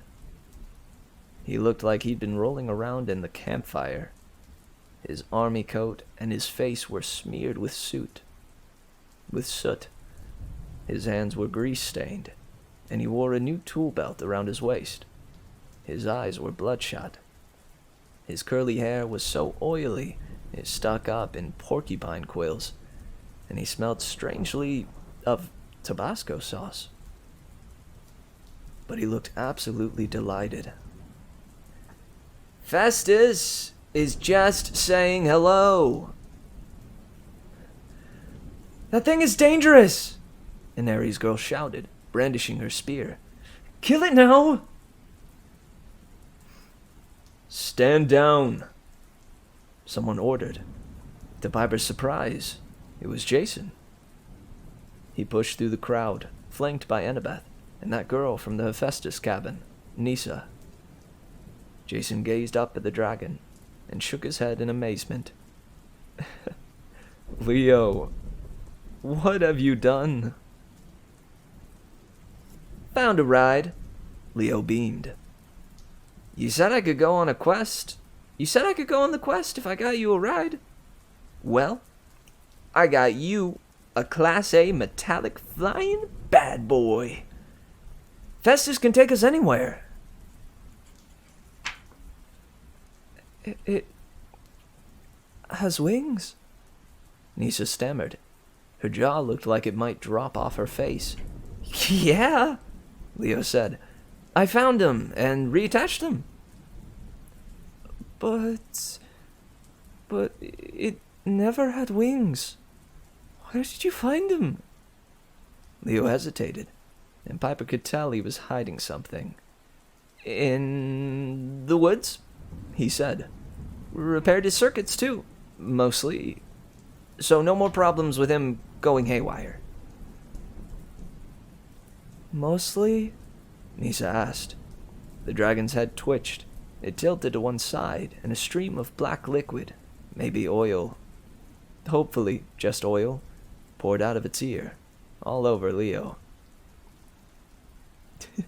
Technically the truth. True. Just a few kinks to work out, Leo said. But how did you survive? Nisa was still staring at the creature in awe. I mean, the fire breath. "I'm quick," Leo said. "And lucky. Now, am I on this quest or what?"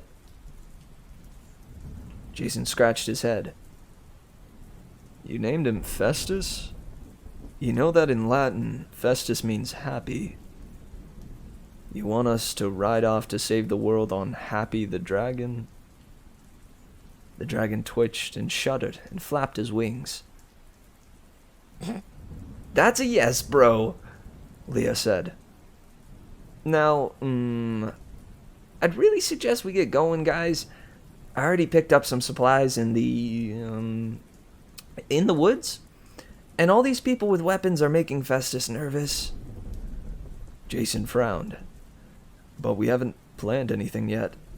We can't just..." Go, Annabeth said. She was the only one who didn't look nervous at all. Her expression was sad and wistful, like this reminded her of better times. Jason, you've only got 3 days until the solstice now. And you should never keep a nervous dragon waiting. This is certainly a good omen. Go! Jason nodded. Then he smiled at Piper. You ready, partner? Piper looked at the bronze dragon wings shining against the sky, and those talons that could have shredded her to pieces. You bet, she said.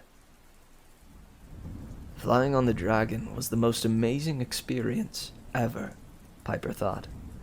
Up high, the air was freezing cold, but the dragon's metal was generating so much heat, it was like they were flying in a protective bubble. Talk about seat warmers. And the grooves in the dragon's back were designed like high-tech saddles, so they weren't uncomfortable at all. Leo showed them how to hook their feet into the chinks of armor, like in stirrups, and use the leather safety harness cleverly concealed under the exterior plating.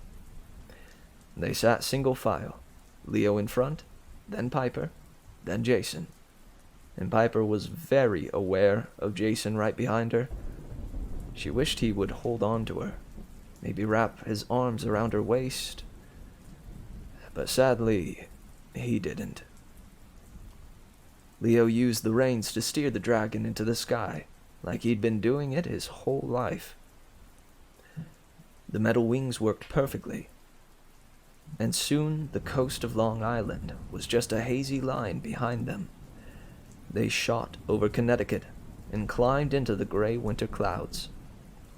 Leo grinned back at them. Cool, right? What if we get spotted? Piper asked. The mist, Jason said. It keeps mortals from seeing magic things. If they spot us, they'll probably mistake us for a small plane or something. Piper glanced over her shoulder. You sure about that? No, he admitted. No, he admitted. Then Piper saw he was clutching a photo in his hand. A picture of a girl with dark hair. She gave Jason a quizzical look, but he blushed and put the photo in his pocket. We're making good time. Probably get there by tonight. Piper wondered who the girl in the picture was, but she didn't have time to ask, nor did she want to. And if Jason didn't volunteer the information, that wasn't a good sign. Had he remembered something about his life before? Was that a photo of his real girlfriend? Stop it, she thought. You'll just torture yourself. She asked a safer question. Where are we heading? To find the god of the north wind, Jason said. And chase some storm spirits.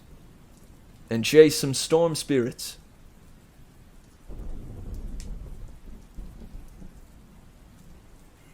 At least it wasn't Puff. Puff the magic dragon, baby. Do you guys know about Puff the magic dragon?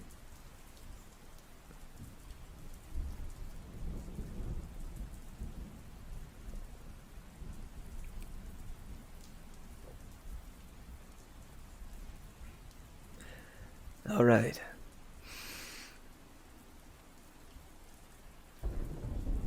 "17. Leo. Leo was totally buzzing. The expression on everyone's faces when he flew the dragon into camp? Priceless. He thought his cabin mates were going to bust a lug nut. Festus had been awesome, too. He hadn't blowtorched a single cabin, or eaten any satyrs, even if he did dribble a little bit of oil from his ear. Okay, a lot of oil. Leo could work on that later. So maybe Leo didn't seize the chance to tell everybody about Bunker 9 or the flying boat design. He needed some time to think about all that. He could tell them when he came back. If I come back, part of him thought. Nah, he'd come back. He'd swore a sweet magic tool... Oh,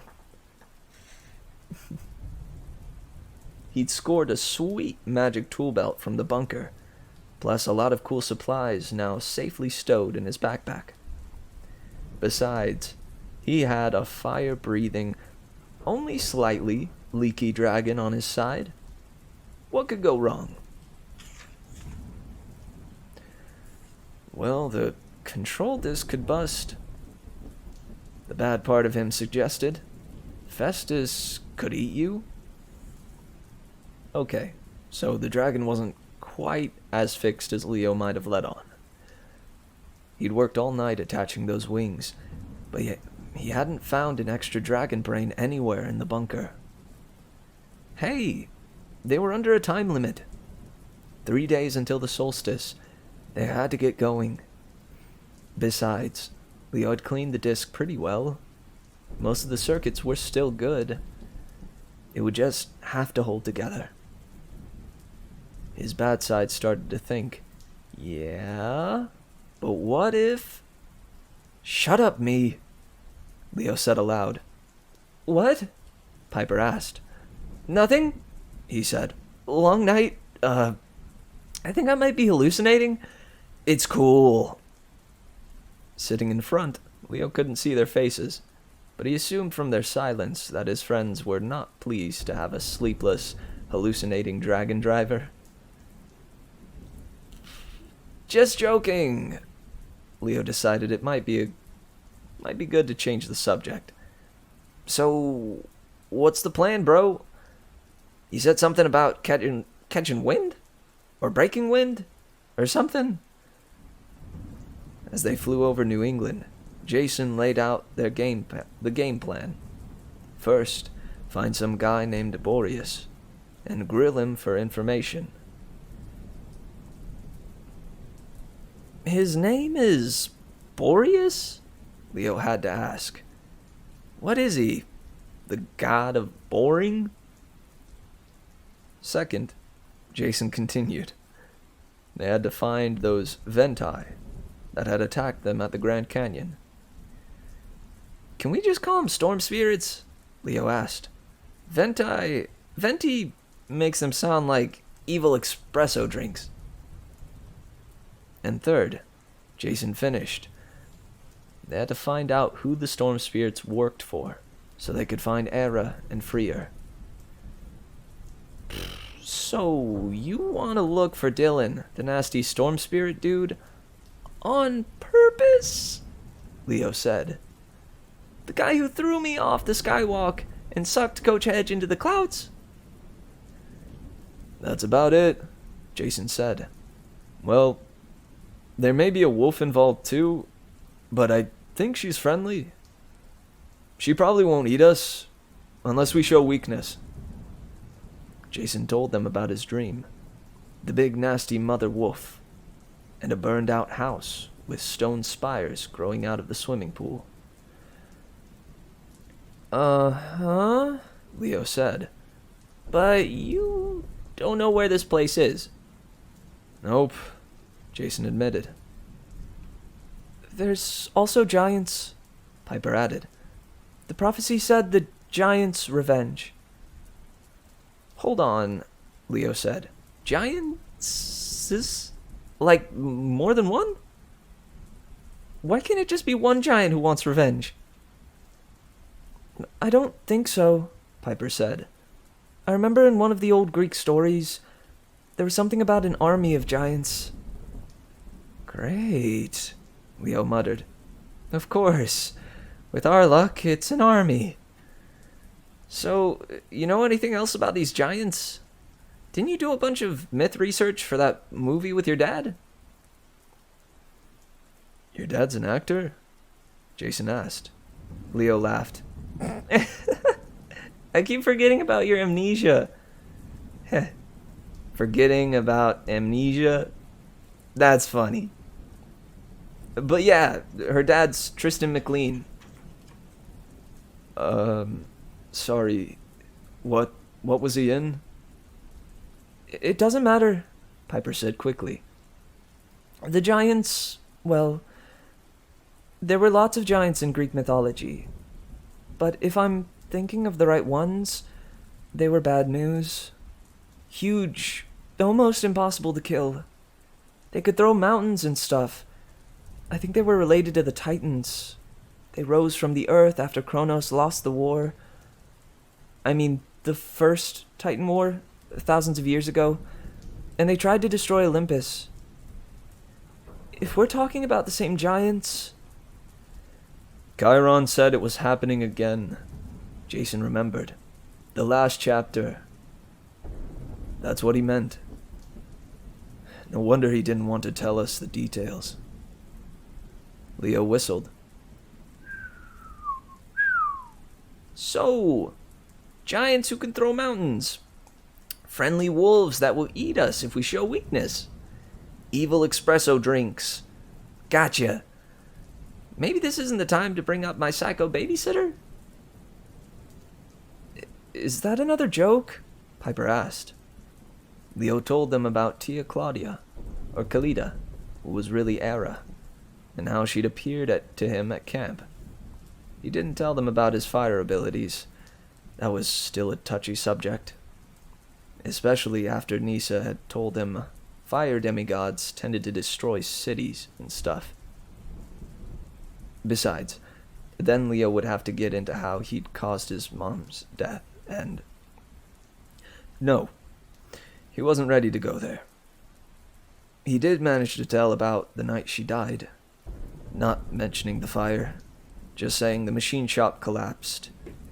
It was easier, without having to look at his friends, just keeping his eyes straight ahead as they flew.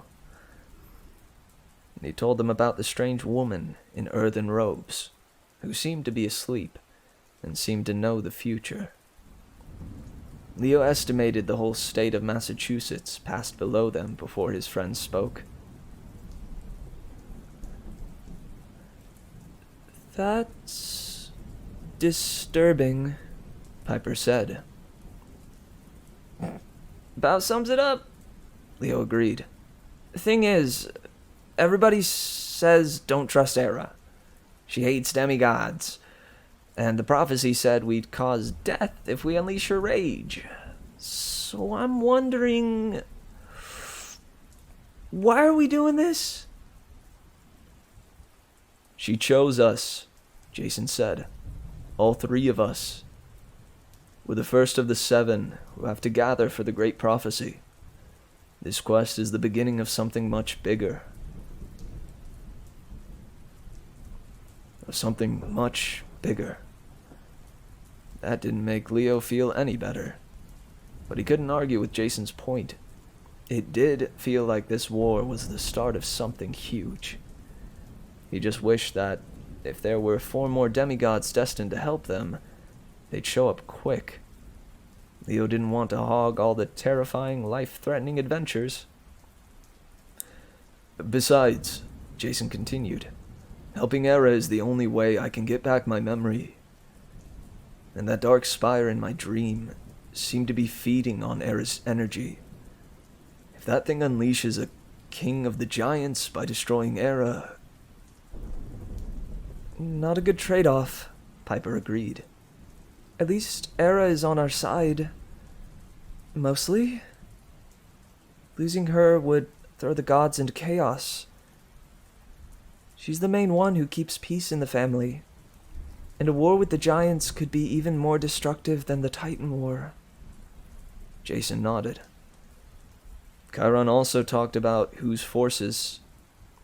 Though, Chiron also talked about worse forces stirring on the solstice. With it being a good time for dark magic and all. Something that could awaken if Era were sacrificed on that day. And this mistress who's controlling the storm spirits, the one who wants to kill all the demigods. Might be that weird sleeping lady, Leo finished. Dirt woman fully awake? Not something I want to see. But who is she? Jason asked. And what does she have to do with giants? Good questions. But none of them had answers. They flew in silence while Leo wondered if he'd done the right thing, sharing so much. He'd never told anyone about that night at the warehouse. Even if he hadn't give them the whole story, it still felt strange. Like he'd opened up his chest and taken out all the gears that made him tick. His body was shaking, and not from the cold. He hoped Piper, sitting behind him, couldn't tell. The forge and dove shall break the cage. Wasn't that the prophecy line? That meant Piper and he would have to figure out how to break into that magic rock prison. Assuming they could find it. Then they'd unleash Era's rage, causing a lot of death. Well, that sounded fun. Leo had seen Tia Khalida in action. She liked knives, snakes, and putting babies in roaring fires. Yeah, definitely, let's unleash her rage. Great idea. Festus kept flying. The wind got colder, and below them, snowy forests seemed to go on forever. Leo didn't know exactly where Quebec was. He told Festus to take them to the palace of Boreas, and Festus kept going north. Hopefully the dragon knew the way, and they wouldn't end up at the North Pole. Why don't you get some sleep? Piper said in his ear. You were up all night. Leo wanted to protest, but the word sleep sounded really good. You won't let me fall off?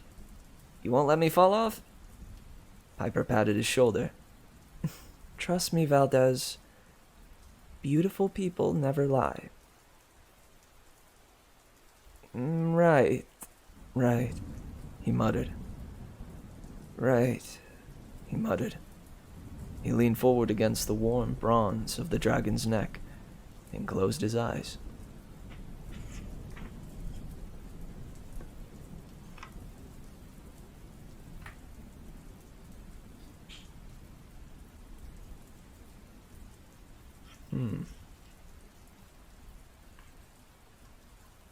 All right. Shoot. I kind of want to keep reading, but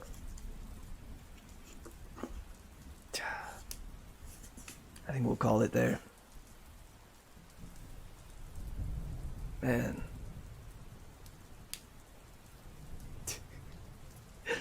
Leo had seen Tia Khalida in action. She liked knives, snakes, putting babies in fires. Putting babies in fireplaces. Whew, boy.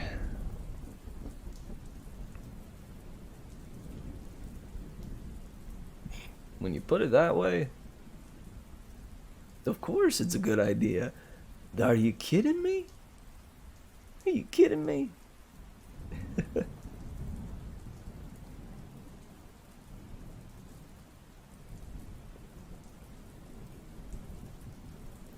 Oh, one thing I wanted to mention before I head on.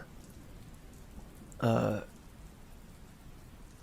broke 100 followers pretty recently. I just wanted to let you guys know. It's a pretty big moment for the channel. We got 102 followers. Ciao.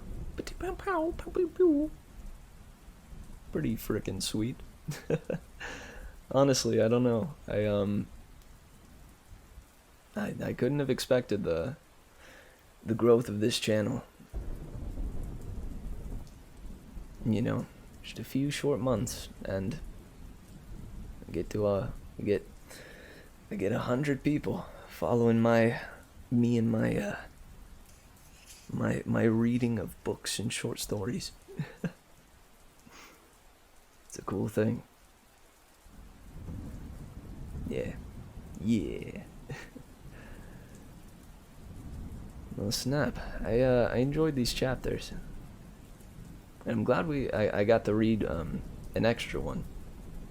got a little bonus chapter in there. And now our heroes have taken up flight, are heading north for Quebec to find Boreas, the god of the north wind.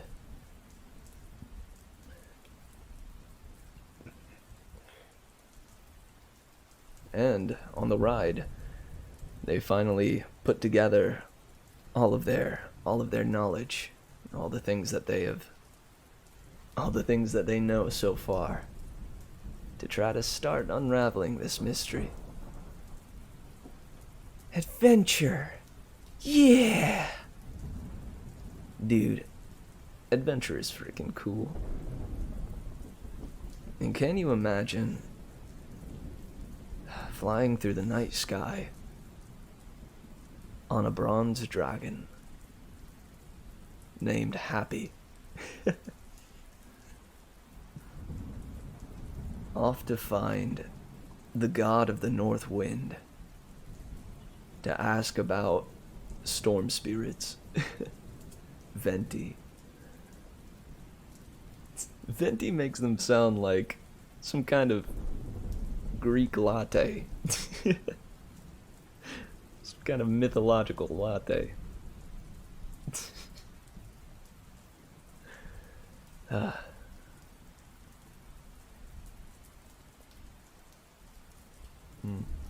Trying to think, because last time I hearkened on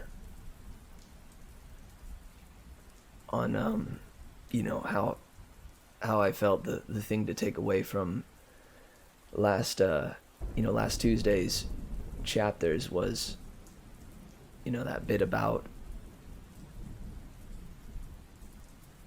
Leo, Leo putting on an act and doing his best to just make people laugh, to distract himself and others so that he can stray away from thinking about and talking about difficult subjects. I'm trying to think if there was anything from this chapter that was similar. I'd say we got to see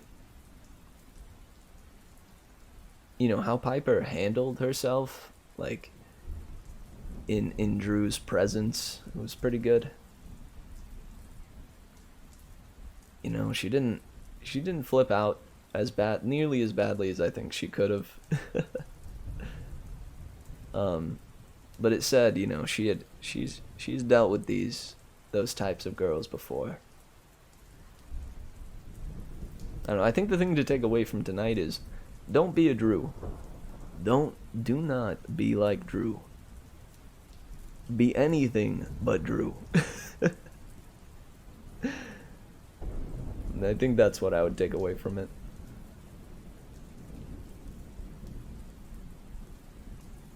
And man, Jason Grace.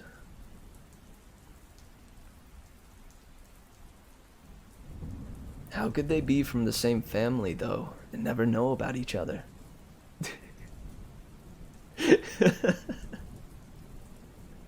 Dude, the little stabby emote is so good.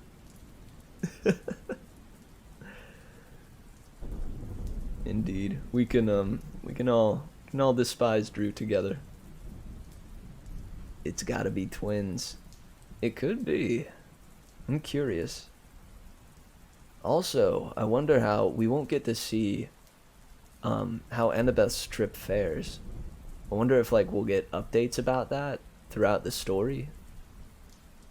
Because Annabeth is running off on her own quest to go find Percy.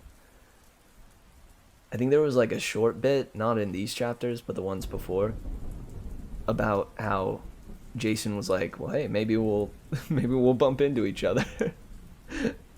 We're both on quests. Stuff might be related. I'm curious to see if they do bump into each other. Yeah, that's right. She said she was coming at it from the other end. Yeah.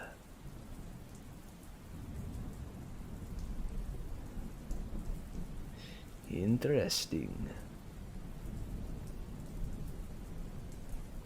So guessing final act will have the update? Oh, you think it'll come like towards the end?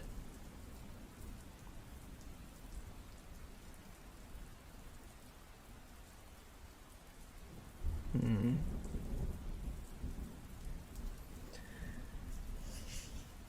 Yeah, probably.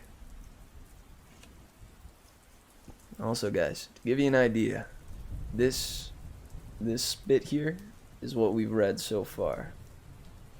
We got this much left.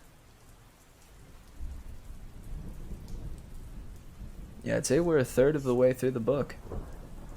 Already. Snap. That's pretty sweet. And I'm excited for... So, here's the thing about tomorrow. I have no clue whether or not D&D is happening with my friends and I, because our DM doesn't give us updates throughout the week.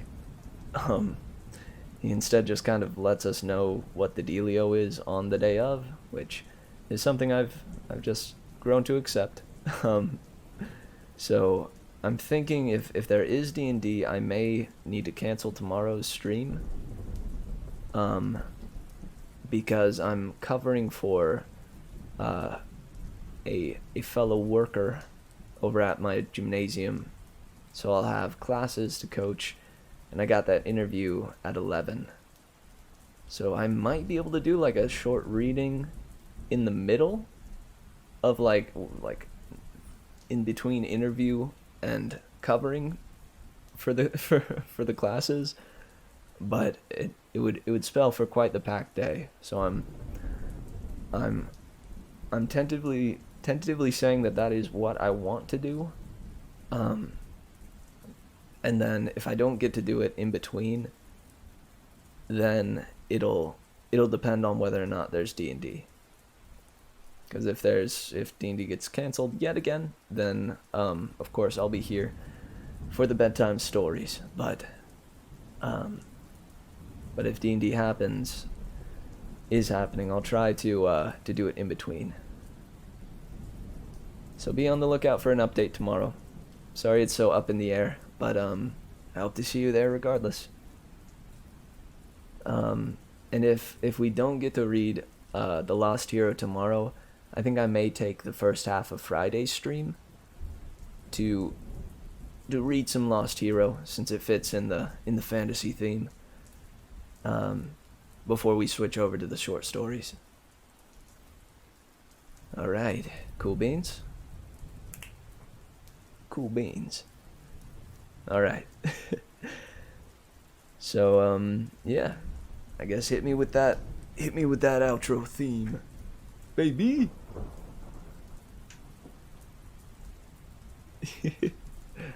Well, guys, it has been so lovely to be hanging out with you tonight. I pray that the readings were pleasant to your ears, and that you enjoyed the chapters as much as I. And we're able to take something from the literature that we read tonight. Remember, point of the day, don't be a Drew. That's right, I'm talking to you. Don't be a Drew. And remember, as always, to take the merriment that we found tonight, hold it close to your heart, let it set you at ease as you lay your head on your pillow tonight, and let it flourish into the next day. I'll see you next time, wildflowers. Till then, keep on swaying. Cool beans. Love you guys lots and lots. To the moon and back, in fact. And I'll see you next time.